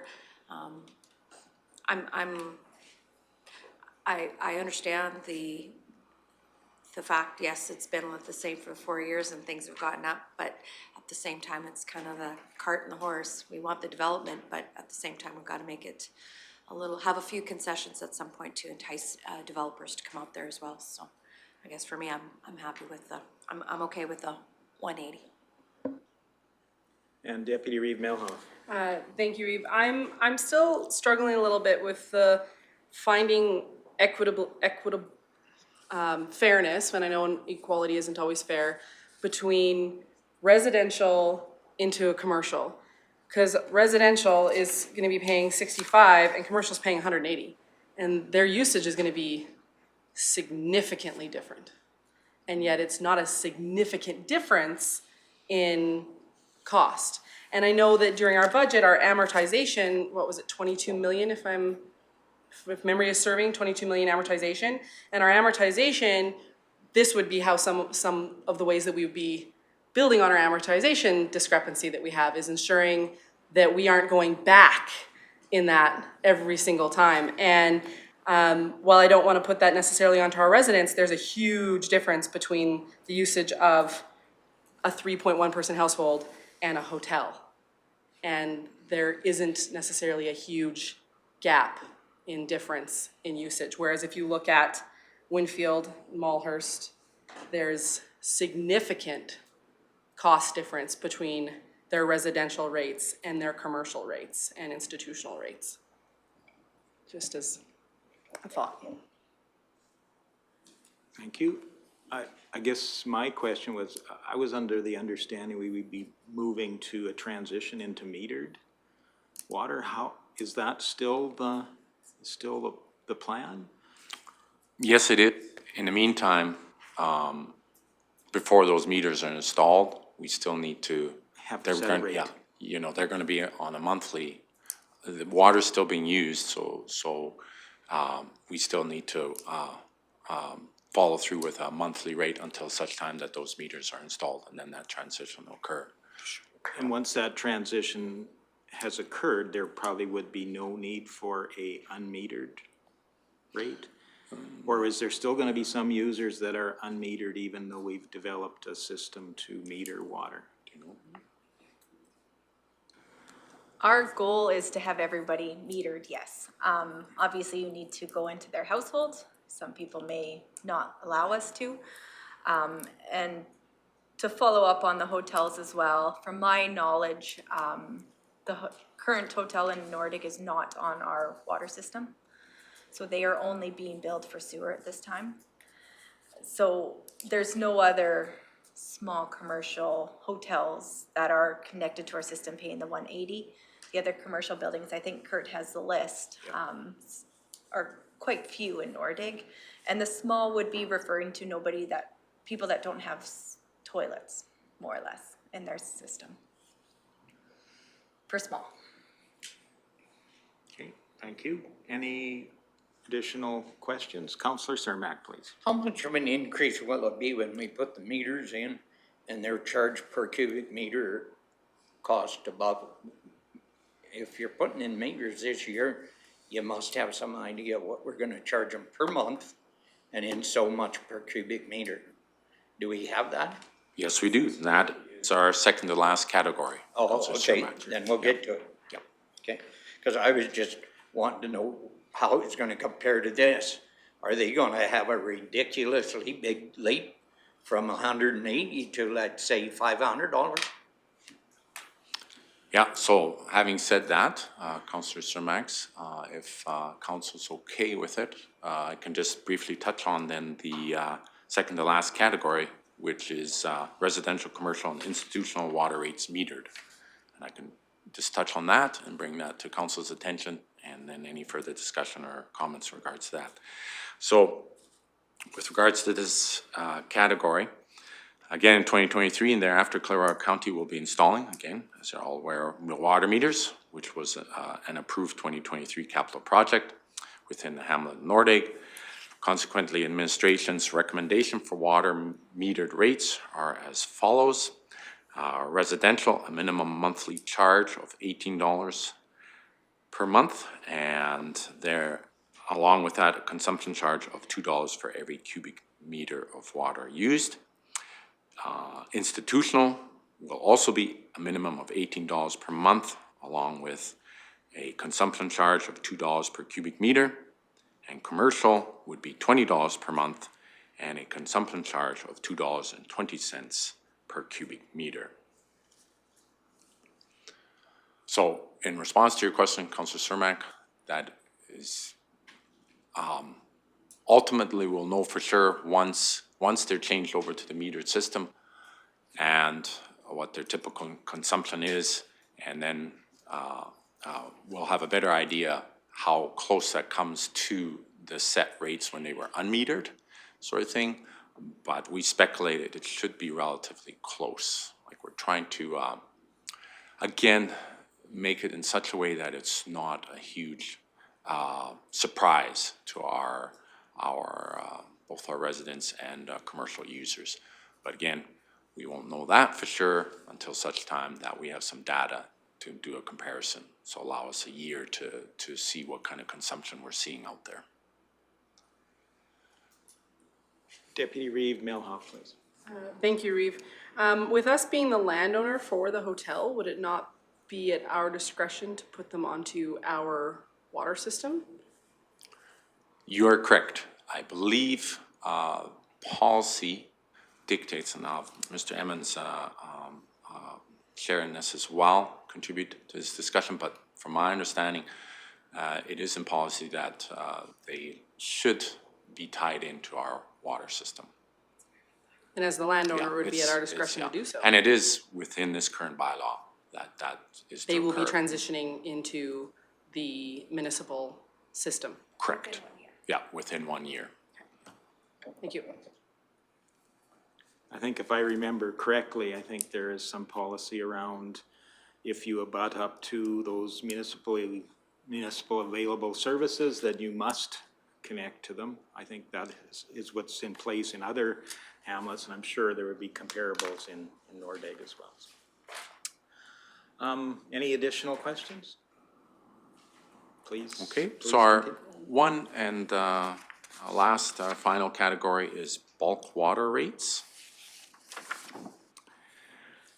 Currently, Clearwater County is charging $7 per cubic meter for bulk water, and this has been in place for 2019 up to including 2022. Keeping in mind what other municipalities charge, which for the average of the 6 research was equivalent to about $8.37 per cubic meter. Given the aforementioned, administration is recommending a slight increase to a rate of $7.50 per cubic meter for the next 3 years. Any questions? Councillor Remuneration, please. So the $7.50 then, that's total cost recovery per cubic meter that it costs us to produce, put in tank and put it into their tank, or?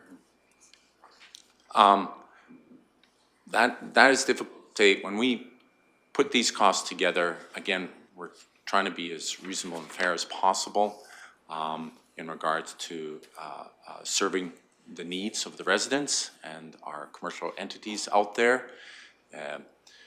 When we take everything into account in regards to what we're charging the residents, commercial entities, and bulk water, and so on, can we say we're getting close to cost recovery?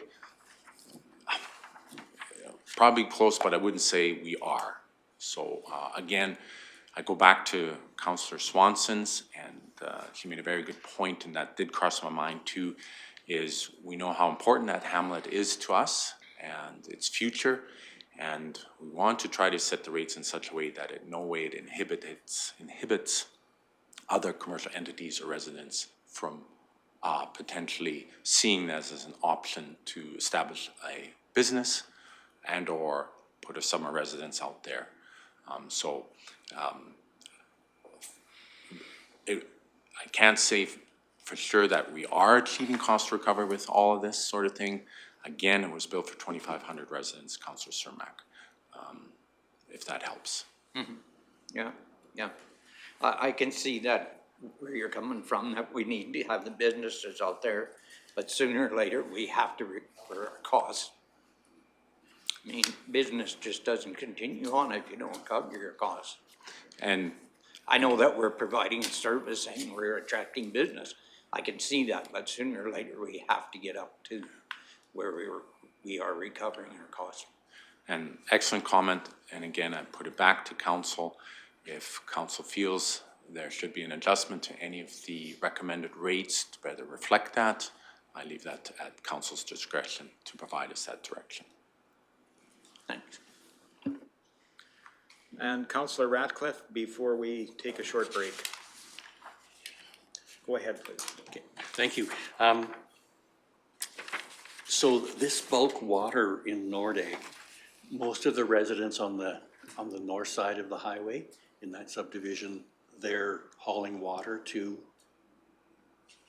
their properties from this bulk station? No, they have their own wells. They have their own wells? Okay. No, the majority of our accounts are north residents, yes. Yes. Yeah, Okay. so they'll go and fill whatever tank they have. Due to the more or less ground makeup in the north subdivision, it's hard to drill a well up there. Yeah. Rick might have more background information on that. Residential. Yeah. The NLR district does not permit Wow. a well. It has to be a wastewater and water holding tank in the Nordegg Leisure Residential District. Okay.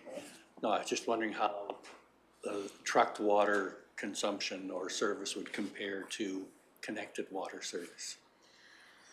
It varies because a lot of these houses, they'll go out for a weekend and just get, say, a cubic meter of water and use that.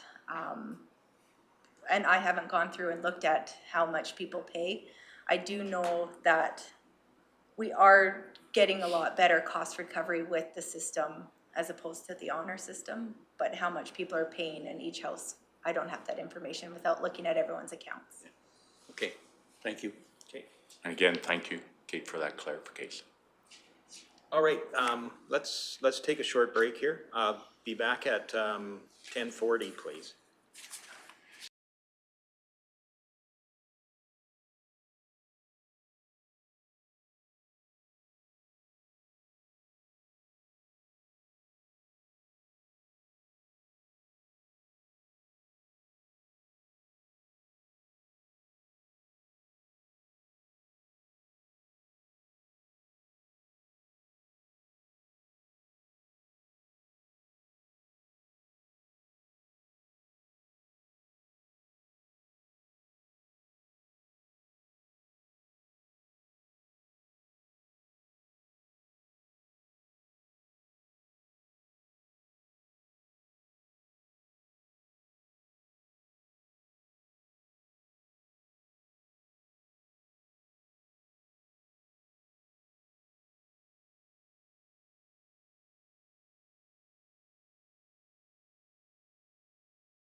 Welcome back, everyone, after our recess. We continue forward with our presentation from Public Works relating to water and sewage, and I'll turn the floor back to Mr. Magnus.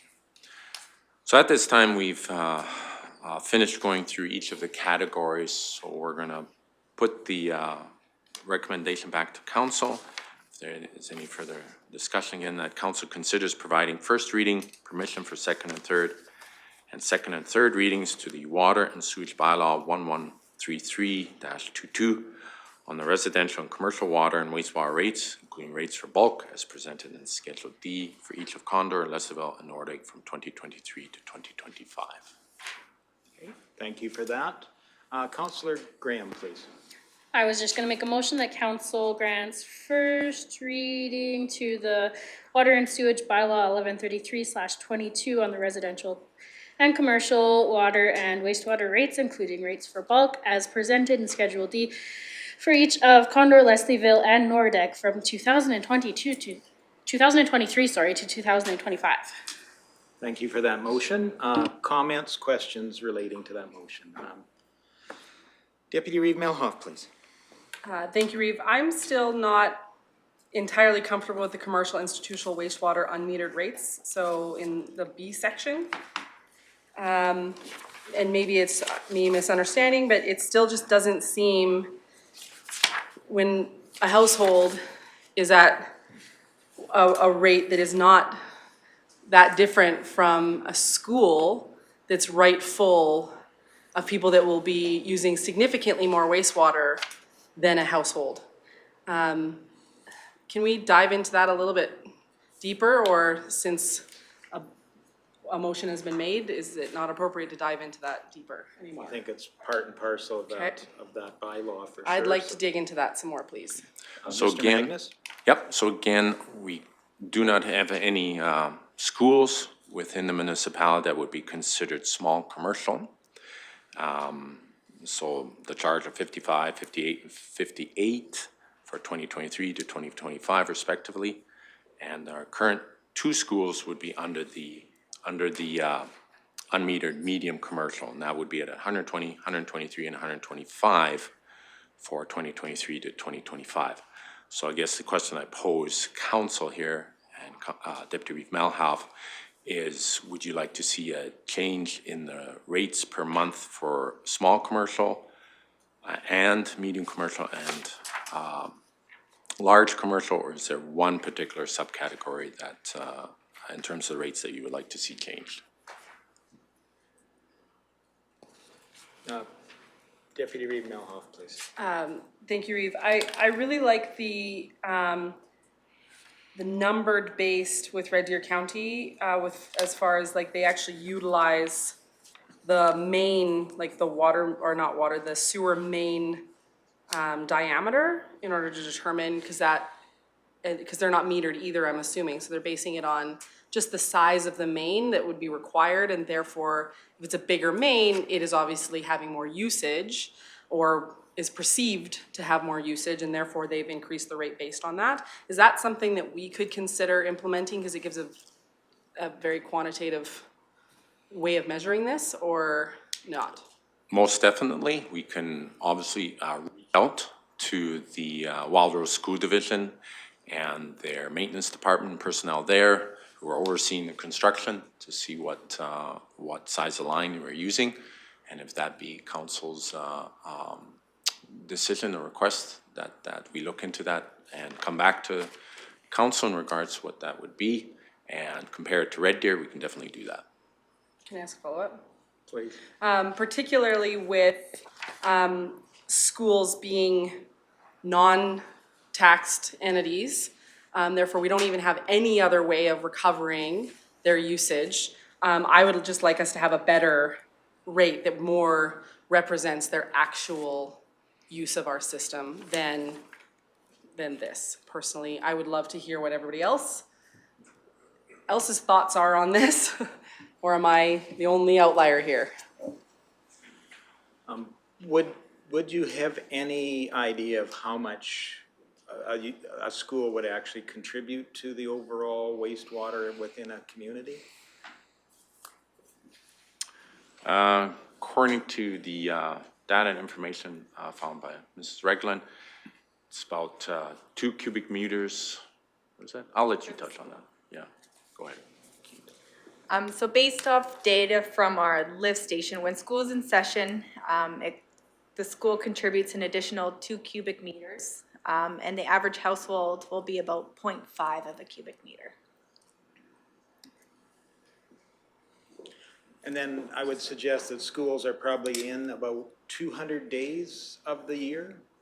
Yes, that's correct. So would it be Seems safe less, for me but to yeah. estimate that the school would contribute maybe 1% of the overall wastewater volume in a typical community such as Condor or Leslieville? Exactly, and that's something we kept in mind as well, is that the school isn't in session 12 months of the year, and typically there's, and I go back to experiences being a teacher myself, that once you add up all the days, it's about 3 months of the year that the school is not being utilized by either teachers or students. So we, again, kept that in mind, that the fact that it is not, in terms of system being used, 5 days a week, 12 months a year, that's not the case. Can I speak to that specifically? Go ahead, Sorry, please. thank you, Reeve. Thank you for breaking that down. That makes a huge difference when you're considering it, because when you look at a facility such as a school, you would actually think that the usage would be significantly different than 1.5 cubic meters difference. You would think that that gap would have been significantly higher. So then the numbers here are closer to that discrepancy when you actually break down the numbers. So thank you for doing that for me, because like when you just look at a school and the number of people there, you would assume that it would be significantly higher difference between a residential and a school. So thank you very much. That's very helpful. Councillor Melhoff, please, and then I'll go to Councillor Green. Oh, sorry. Councillor Northcott, please. Alrighty, thanks. No, I just had a little bit of a comment. I think schools, they're funded through tax revenue, and it, just in the bigger picture of things, schools are funded through taxes, so the rates on the water, eventually they'll be paid by citizens and taxes anyways, but it is still any conversation here and learning about the amount of water that school uses, but yeah, that's it. And for me, I understand within those schools that we have that there is not an opportunity to meter the input water. We can't meter private water well sources, so this is a best estimate of what a school would need to do in a cost recovery scheme, I believe. So I'm okay with the numbers that are presented here in this bylaw. Additional questions, concerns? We do have a motion for first reading then. All those in favor of first reading? That is carried. Be looking for a motion to second reading of this bylaw. Councillor Swanson? Permission for second and third? Or is it permission for second? I think it's As written, or second just- reading and just permission second? for third. Correct. Okay. Second reading? Okay, discussion around second reading then. Seeing none, I call the question. All those in favor? And that is carried. Now I'd be looking for a motion to permit third reading. Again, a motion to permit for third reading. Councillor Graham? All those in favor? And that is carried. And then I would look for a motion for third reading. Councillor Swanson? Any further discussion? Seeing none, I'll call the question. All those in favor? And that is carried. Thank you very much. Thank you, Council. Excellent discussion, and we do appreciate it very much. All right, I know we have I believe we have a closed session scheduled for 11 a.m. and I know there's some lead-up time necessary to get that put together, because I believe there is a virtual attendance of that as well. So would it be appropriate to take a short break while we do that, or should we move on and try to fill the 3 or 4 minutes of the agenda? I think a short break is appropriate then. So let's be back here at 11 o'clock, please.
All right, moving through the agenda, we will be moving into item number 9, which is in closed session. Before we look for a motion to move into closed session, however, I would need a motion to allow virtual attendance of this meeting. Councillor Swanson? Okay, any discussion? Seeing none, I will call the motion. All those in favor? And that is carried. Now, I would also be looking for a motion to move into closed session. Councillor Swanson? All those in favor? And that is carried.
Welcome back after our closed session. Thanks for staying with us. And I believe we will have a motion coming out of closed session, please. Councillor Swanson. Yes, the motion will be that council proceeds as per closed session discussion. Thank you. All those in favor?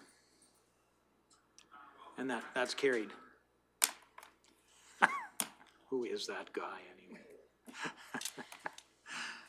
So we can probably, I believe we should be able to invite, or actually, should we invite? I think we can just go into recess now for lunch.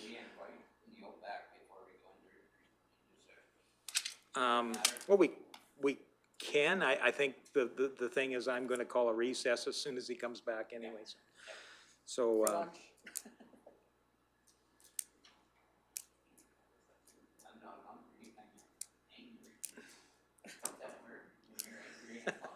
So are we in recess then, or are we still live? Let's I'll just see if we are going to be joined again, if he's available. I would ask Rick, is Councillor Ratcliffe going to rejoin us, or should we just go directly to recess? Okay. Let's just, here's a big decision. Let's just go to recess. We'll be back in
Welcome back, everyone. After our break, we continue on through our agenda and we look at item 6, which is a series of reports. So I'll turn the floor across to our CAO for his CAO report. Thank you, Reeve and Council. The January 10th CAO report. Lesaville Condor ASPs, the area structure plans, update and available information, the background research report.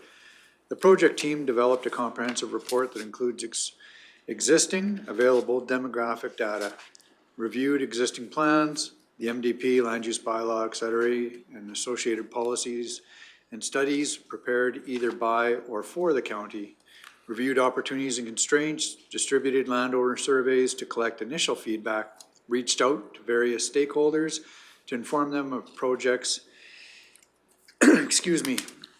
initiation, as well as conducted individual site visits to obtain further understanding of each hamlet's existing conditions. This background research report provides a summary of the research conducted and how available information could influence each respective area structure plan. Under the What We Heard report, based on the 2 kickoff events held on November 29th, Lesaville, and November 30th in Condor, the project team developed What We Heard reports for each event, each hamlet.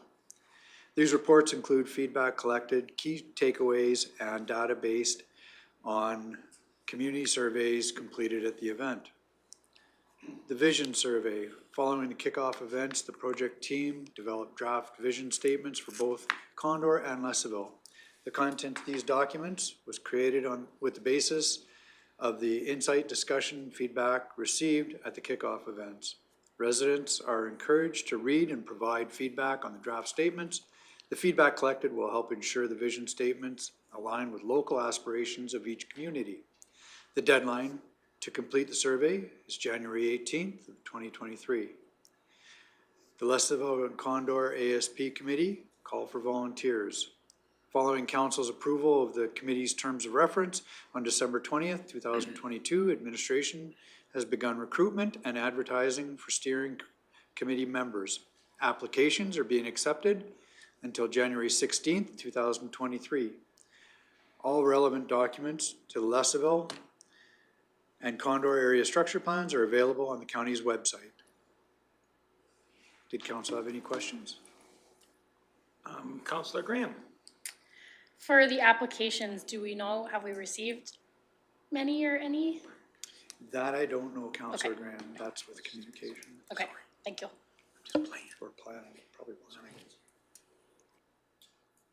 Any other questions for the CAO report? Seeing none, I would look for a motion to accept the CAO report for information. Councillor Graham? All those in favor? And that's carried. Thank you very much. That brings us to item 6.2, which is traditionally our councillor reports. I'm going to fling a little curveball at you today. Over the holidays, I was asked to interview one of the local media sources, and they asked a number of questions to me. And I would like to get council's perspective on at least a couple of the questions I've asked. So first of all is, what do you feel the biggest accomplishment of last year was? And what do you see as challenges as we approach forward? And I'm not going to make it go to Division 1 first, but I will ask if anybody wants to share their report and maybe any comments around those things. Don't feel you must, but if you have something to share, please do. So Councillor Graham, if you would.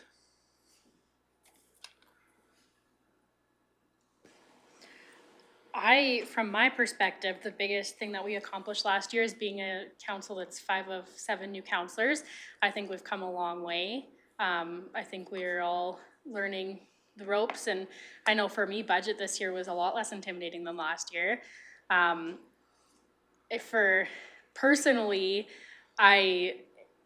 we've discussed all the things and all year and everything, and I think that we're all good at speaking to each other, and we communicate well with one another, and I think those are all big accomplishments that we achieved last year. The biggest thing coming up, I guess the MDP is the biggest thing that in my world for council related. It's definitely been the biggest concern for my division and what I get reached out to the most about. So in my world, for council, the biggest thing is the MDP. Thank you.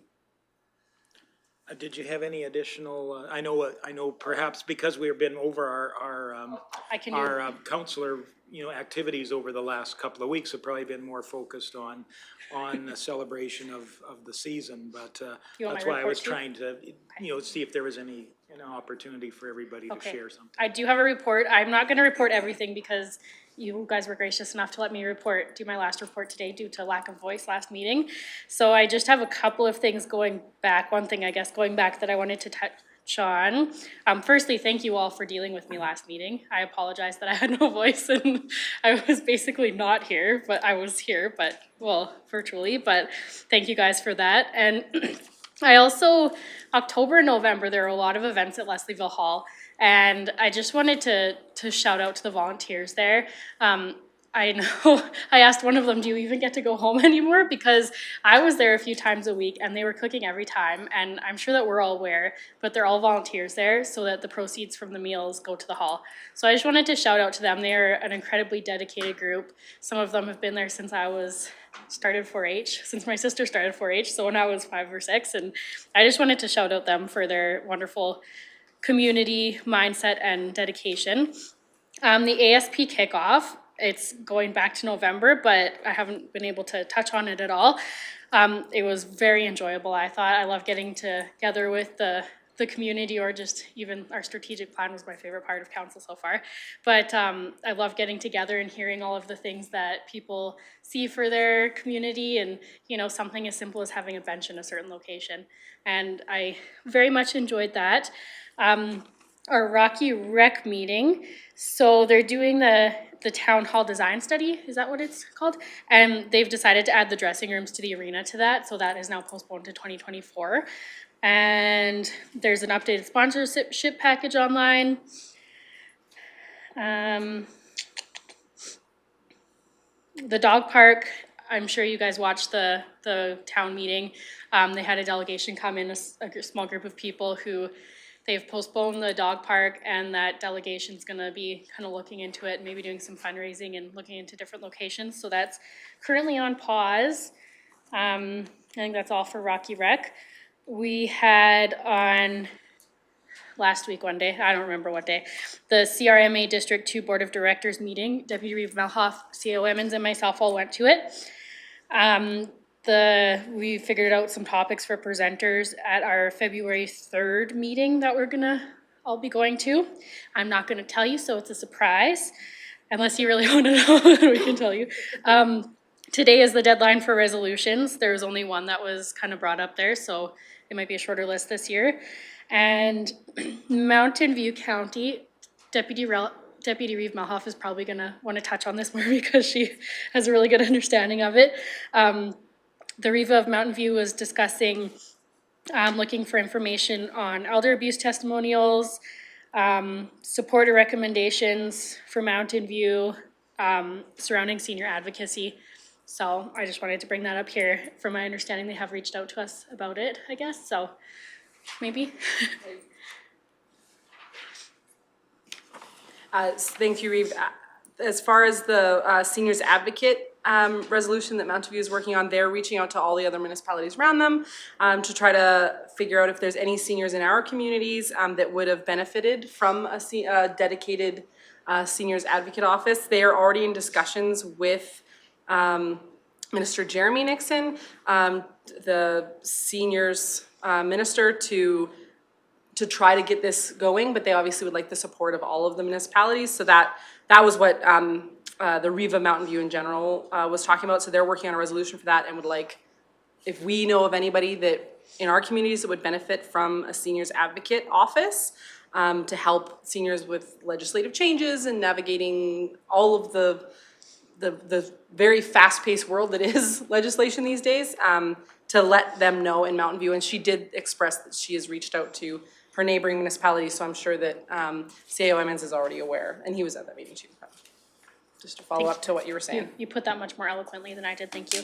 And that concludes my report. Thank you very much. Any questions for Councillor Graham? Well, again, Councillor Swanson? No? Oh, No, yeah, okay, no questions. okay, no, fair enough. And I'll go to, actually, I think, Michelle, you did have your light on earlier. Sure. Maybe you wanna Sure. do your report? We'll do maybe this alternating sides until Closing we into- reach into the. Closing into the middle, sure. Nothing to report as far as my councillor duties over the last couple of weeks. I've just want to say that I enjoyed the time with my family and time to sit and visit and in that regard. So for sure appreciated the Christmas season. Had lots of conversations with people in regards to the upcoming MDP public hearing. So just more or less relaying. They had questions in regards to, you know, what all was new. So they were actually new to the whole process. So that was nice to be able to share, you know, the different changes that we are putting forth. And still encouraging people to come and talk to us in regards to those changes. So it's not just subdivisions, it was about the direct control, it was about the recreation zoning, things like that. So just in a whole, more pictures, more color, just, you know, more easier to maybe navigate. As far as your questions, Reeve Lougheed, as far as accomplishments, I have to agree with Councillor Graham. I think being with such a new group, we're forming our gel. We're getting into our mojo. We're understanding our roles better, and I appreciate the friendships that we've formulated over the years. So that's been an accomplishment in and of itself. As far as the challenges, I think the challenge for us this year is because of the big budget we've put forth in our capital spending projects. I think that's we want to see those things come to fruition this year. We want our residents to benefit from that and see the forward thinking that we see with everything that's happening within our municipal boundaries. I think a challenge will be a provincial election in May, possible maybe a federal election, they say, who knows, until the tea leaves stop. I'm not going to predict that. So, but again, it's been a good year. Thank you. Questions for Councillor Swanson? And I'll go to Councillor Northcott, please. Alrighty, thank you. I don't, it was Christmas, it was New Year's. I really don't have anything to report as far as council. One of the big improvements, I suppose, that I've sort of seen is last year at the organizational meeting, there was, sort of a small handful of residents that had applied for the boards and committee positions. And what I'd just seen in October there, I think there was over 40 residents that had applied for those boards and committees, so quite an increase there. So I thought that was very nice to see that. So. Thank you. Councillor Cermak. To answer your question, I think one of the big things is the development out at Nordegg that we've accomplished and sold all the lots. We need more lots out there because there's still people waiting, wanting to buy out there. So I think that's a great thing. I don't see any downfall. I think we've all done an excellent job. That budget was quite a task to get around. I think it's a pretty large budget. I hope that all the programs can be done and finished and taken care of. I've been at a few meetings. The one was Saturday, the January 7th, at the solar meeting in Caroline. I was pretty well impressed how much of a solar system can be recycled. They said the figure was 90% of it can be recycled, of the new ones. They fly over the area twice a year when they're working, and I guess they do diminish as the years go by. These solar panels do diminish in response, and as they fly over, it pinpoints which ones need to be replaced, which I thought was a fantastic deal.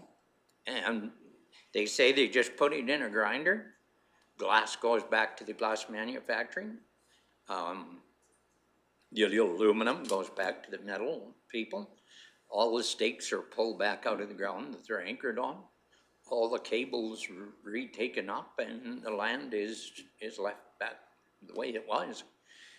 They expect a 30-year life expectancy for that one, with an option to renew for another 30 years. But they said the advancements in solar panels could increase big time, that they won't need that big an area to produce that much, but lots of changes there. The other thing, I have been talking with people down in James River, the Riverside recovery down there. They're still having meetings. A lot of the people I talked to down there, they said, well, I thought that was all finished and done for, and all being settled. And I said, well, no, we have a hearing in the later part of January for, because we gave them a time extension to come and present to us. And most of the landowners that I talked to do not want that there. And after this meeting that we have with the Riverside recovery people, they do not want any more time extensions given to them. So that was kind of the positive and negative. The other thing I did attend was the West Central Stakeholders meeting in Lesterville. And this is a really important thing to our residents of our county. I did not know that we have a person, it's the Farmers and Property Rights Advocate Office. His name is Darcy Allen. And he can get you unpaid surface lease payments that if the oil company doesn't pay the farmer, you can apply every year to the Alberta government and they will pay you what is owed to you from the oil company. The only thing is that you have to apply every year. I did not know that there was this organization. I do have information for him if anybody wants it. And his name is Darcy Allen, and it's a energy, utilities, and policy specialist he is. It's a Farmers and Property Rights Advocate Office, Agricultural and Irrigation. And I take it he's in Edmonton. So the website is www.farmers-advocate.gov.ab.ca. Okay, thank you. Questions for Councillor Sermon? Deputy Reeve? Not a question, but a spoiler alert. Darcy Allen is actually going to be presenting at District RMA. So you'll be able to hear more from him. He's with the Farmers Advocate, as you stated, and he is one of the scheduled presenters, or hoping to be one of the scheduled presenters that will be scheduled for our February 3rd meeting in Acadia. Awesome person to talk to. Yeah, very knowledgeable. Good. Well, thank you for that. And I'll go to Deputy Reeve Melhoff next. Oh, I thought we were going back. Okay, no worries. I'm happy. We did, I think, because I think. Oh, you did present. See, we're kind of, oh, my bad. We're just kind of narrowing in. We're making our way. Alrighty. Biggest accomplishment of 2023. For me, it's the start of the renegotiation of the rec agreement with the town. I think that is a huge accomplishment for us. I think the bigger accomplishment of that will be the completion of the stamping of that agreement. But the fact that we've even started that agreement, I think, is huge. A challenge going forward, I think, is going to be balancing the future of Clearwater County with an amalgamation potentially, or dissolution, or whatever that may or may not look like. And I think that's a big challenge for us, and what we as Clearwater County are going to want our community to look like and be shaped going forward. I think that's going to be a challenge for this council. Personally, I kept my tiny humans alive for another year, so go me. And one of my personal challenges is going to be trying to be better at balancing work commitments with being a present parent. So that's one of my own personal challenges. It was a little bit quieter for me over the last couple of weeks. I did a lot of ambulance shifts, but and tried my best to do the whole balancing parenting thing and try to be present for them. I also attended CRMA, and as stated before, and Wheatland is going to be asking for a seconder for one of the resolutions that they're bringing forward with regards to the LGFF, and how it does not address the ongoing capital input requirements for municipalities, how it is looking to address the upkeep and operational requirements of a municipality, are trying to. It's never equitable, it's never fair because it's based on population, et cetera. But they are wanting to bring a resolution forward that will somehow try to address allowing for municipalities to be given some type of capital input aside from the other grant opportunities, et cetera, with the province, but have that be expressed in the LGFF. So they're going to be bringing that forward as a resolution. There were some suggestions given to them on how to beef it up a little bit, but they'll be looking for a seconder on that. So we may stay tuned if they reach out to Christine. I'm sure she'll let us know. For me, the big thing at CRMA was solar. Solar was huge. Every municipality is going through solar right now. And how can we help our residents through the process? What can we do? 619 of the MGA and the Alberta Energy Regulator is kind of overriding anything any municipality can do. Some municipalities went as far as creating energy districts, but then it just gave people a false sense of control of municipalities being able to have a say, which we don't. At this point, it was said that the AER has not said no to any solar installation for any reason, and they have not listened to any municipality, even though the municipality denied zoning, they allowed it anyway. So it'll be interesting to see how that goes forward with the resolutions we have on the floor at RMA from the fall to see how that progresses. And the one comment that was made from Mountain View as well was that we all should be digging deep into the new mineral strategy that is being presented by the province and how that's going to affect particularly the eastern slopes, because we have a lot of minerals, and with them digging deeper into minerals, we need to make sure that we know what that is going to entail and how that's going to affect us. But it was cool to hear that rural has 15% of the residents in the province, but 40% of new investment in 2023 was rural. So I thought that was a very interesting number. 42%. Oh, they told us 40, like they said 15 of the residents and 41% of new investment was rural. So that was the number they gave us. So I really enjoyed CRMA. I thought it was nice to hear that we're not alone in the struggles here in Clearwater County, and we're not alone in the wins either. So we share in both of those, and equally with other municipalities. I really enjoyed knowing that we're not alone. Thanks. Thank you. Questions for Councillor Melhoff? Go ahead. Councillor Swanson, please. I'm curious to know of the solar that's being it's being driven. I thought it was AUC that was. Okay. AUC's. I misspoke. Yeah. It is AUC, not AER. Okay. My apologies. Yeah, no problem on that. But they are absolutely overriding any of the municipalities' inputs. Like I said, some municipalities even went to go brand new districts and then allow public hearings, and it just gave the community a false sense of control that they don't actually have, that AUC has overridden those decisions. I guess I know, yes, at the RMA we had several resolutions in that were to solar and that what was happening there. You know, we have, I don't know if the other municipalities have I'll just say the loud voice of, you know, the disturbance of agriculture land that we do. And, you know, we don't have a solar project here yet. Yes, it's within the village, but I mean, we haven't seen.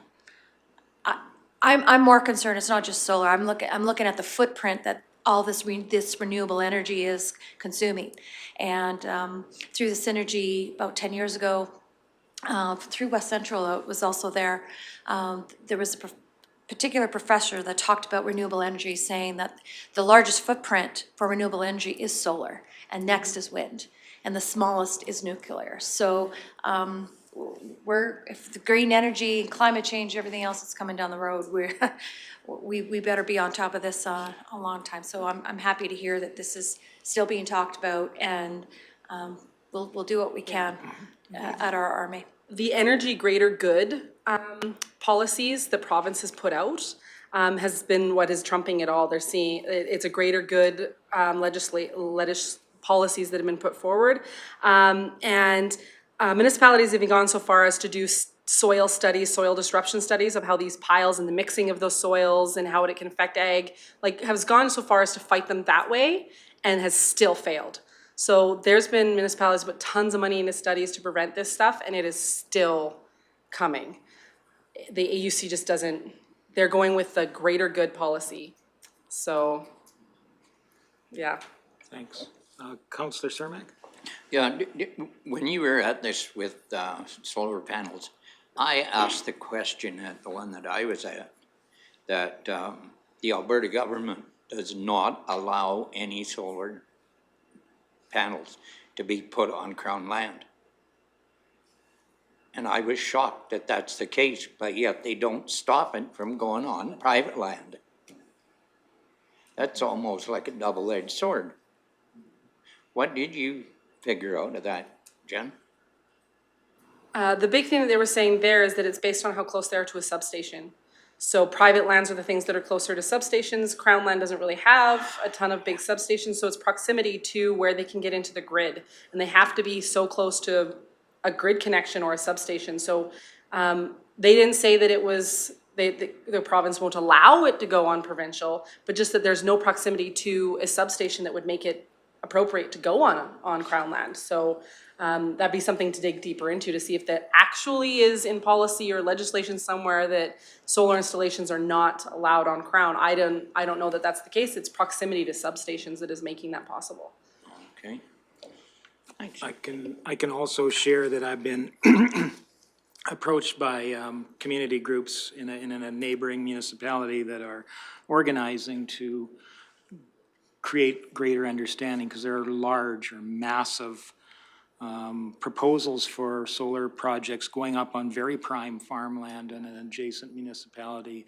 And I think it's only a matter of time if those things aren't being considered here, because we have a number of those aspects, being close to a distribution grid, being in a favorable area for daylight, sunlight hours throughout the year.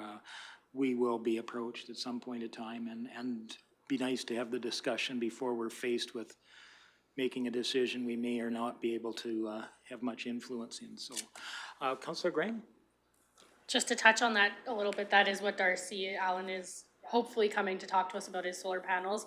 But the farmland, the municipalities there did mention, you know, the ones that did the soil studies, the AUC acknowledged, yeah, this is true, this is gonna wreck the soil and it is gonna do these bad things, but it's, the renewable trumps it. But their frustration is that, you know, the quarter beside it gets just as much sunlight and it's not as farmable of land. So why is it going on the good farmland when it can go, you know, we need the good farmland to farm, whereas the slough and the swamp, you can still put that there and it gets the sunlight. So it was, the farming frustrations were brought up there as well. Councillor Northcott? Yeah, just with the solar development, I've done some reading and stuff like that. It is a big topic. I've seen some municipalities that they'll allow for the development of solar installations for residential use only, but they do not allow it for, or they will not allow it in their rural landscapes and clutter the rural landscapes, just with the importance of agricultural and food production and the droughts that have been witnessed over the last few years. So they'll allow for solar development on residential use, but they will not allow it for to clutter the rural landscape and take agricultural productive land out of service with solar panels. Councillor or Deputy Reeve Melhoff, please. Yeah, many municipalities did say that they don't allow it, but AUC doesn't care.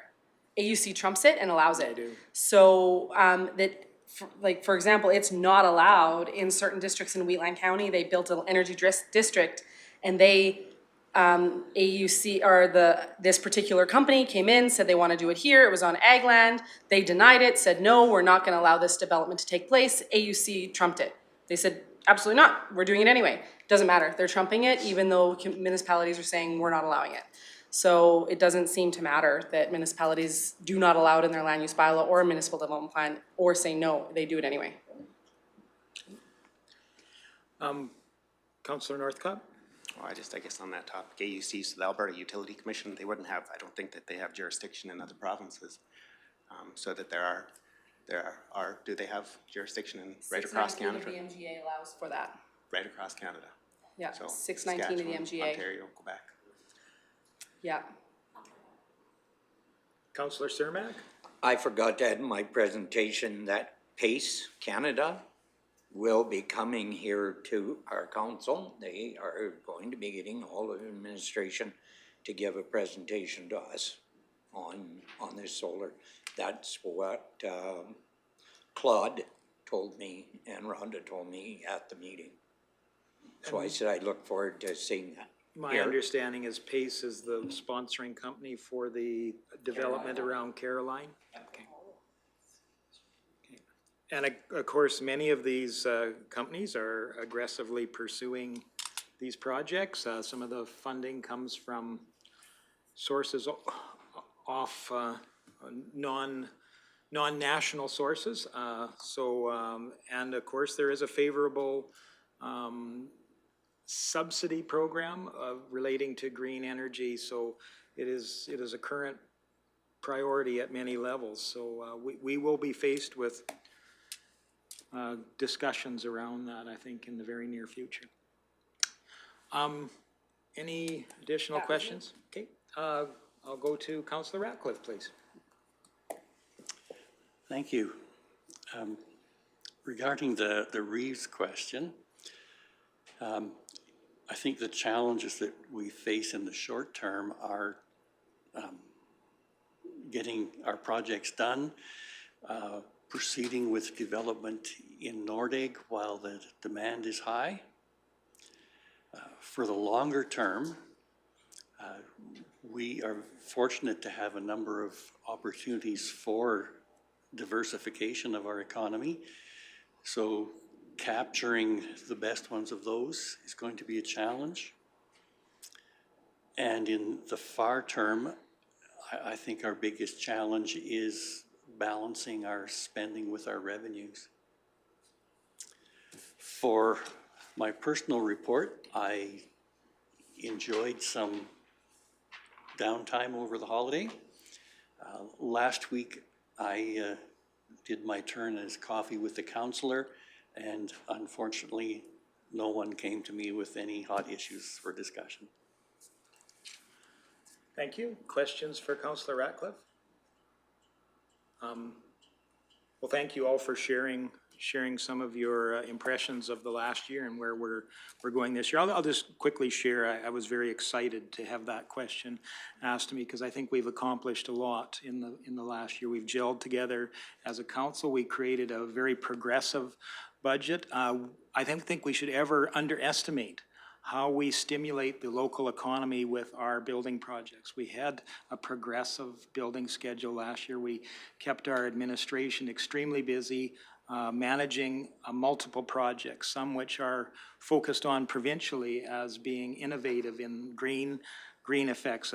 Just refer to our work at the Leslieville wastewater management thing. That's something that's recognized as very progressive. Again, I think we were coming off of a year with a lot of challenges where we had an economy that had been affected by a pandemic.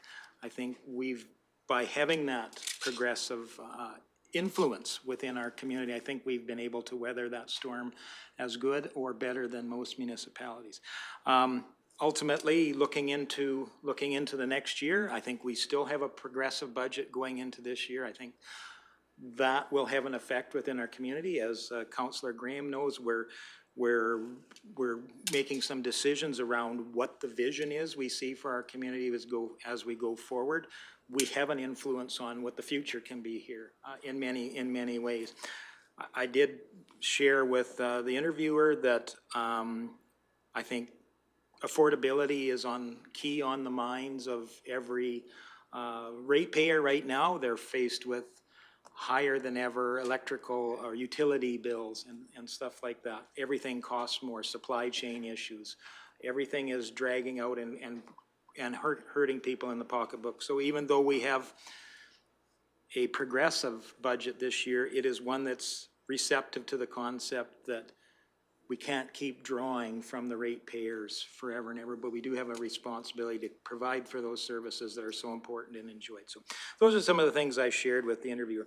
Ultimately, over the holidays, I was surprised by the number of phone calls I had on a variety of issues, some of them relating to the MDP, and actually, surprisingly enough, I think all my calls on that were people that were sharing their vision that was something, maybe my comments around it being a welcoming community meant something to them, and they shared that with me. So I had a number of calls that way. Also calls about wondering if there was any employment opportunities with Clearwater County, and I said, always please check our website, and I gave him Rick's number to call because I know he'll find ways to bring more people into the fold. So anyway, I tried to share a very positive attitude of our community going forward. Oh, and one other thing that I mentioned as far as a positive accomplishment from last year was truly a renewal of our regional partnerships. We sat down and we looked at forming a regional strategic plan and vision together and have taken steps towards that, which I think is bearing fruit in really coming back to those agreements, those regional agreements that Deputy Reeve Melhoff mentioned, that we've made progress there. We're having those discussions in place, and we look to a brighter, more progressive future with our neighboring municipalities. And with that, I would look, if anybody has no further questions, I'd look for a motion to accept Councillor Reports for information. Councillor Cermak, all those in favor? And that's carried. I don't believe there were any council remunerations there to delve into. That takes us to item number 8, and I think there may potentially be a notice of motion. I would go to Councillor Graham. See if my voice can make it through this. In an attempt to deter frivolous code of conduct complaints against councillors and protect the integrity of the extremely important code of conduct complaint process, I would like to make a notice of motion that administration investigates potential options for council to discuss surrounding fees for complaints that are not substantiated, such as complainants paying for the third-party investigation fees or paying a deposit that is not returned only if the complaint is not substantiated. Did administration capture that? That's great. Thank you very much. That will be coming to us at a later date. I look forward to that. Any further items here that I've missed here? I don't want to. I know there's a later two. Councillor Northcott, please. It's on the item number 8, notices of motion. I was just curious the status. Previous notices of motions that were made for the safety of the intersection of Highway 54 and 22, just east of Caroline. I was just was curious to see what the status of that was, maybe in the future or whatever. And yeah, just the status of all the previous notices of motions that have been made. That's all. Mr. Emmons, please. Thank you, Reeve.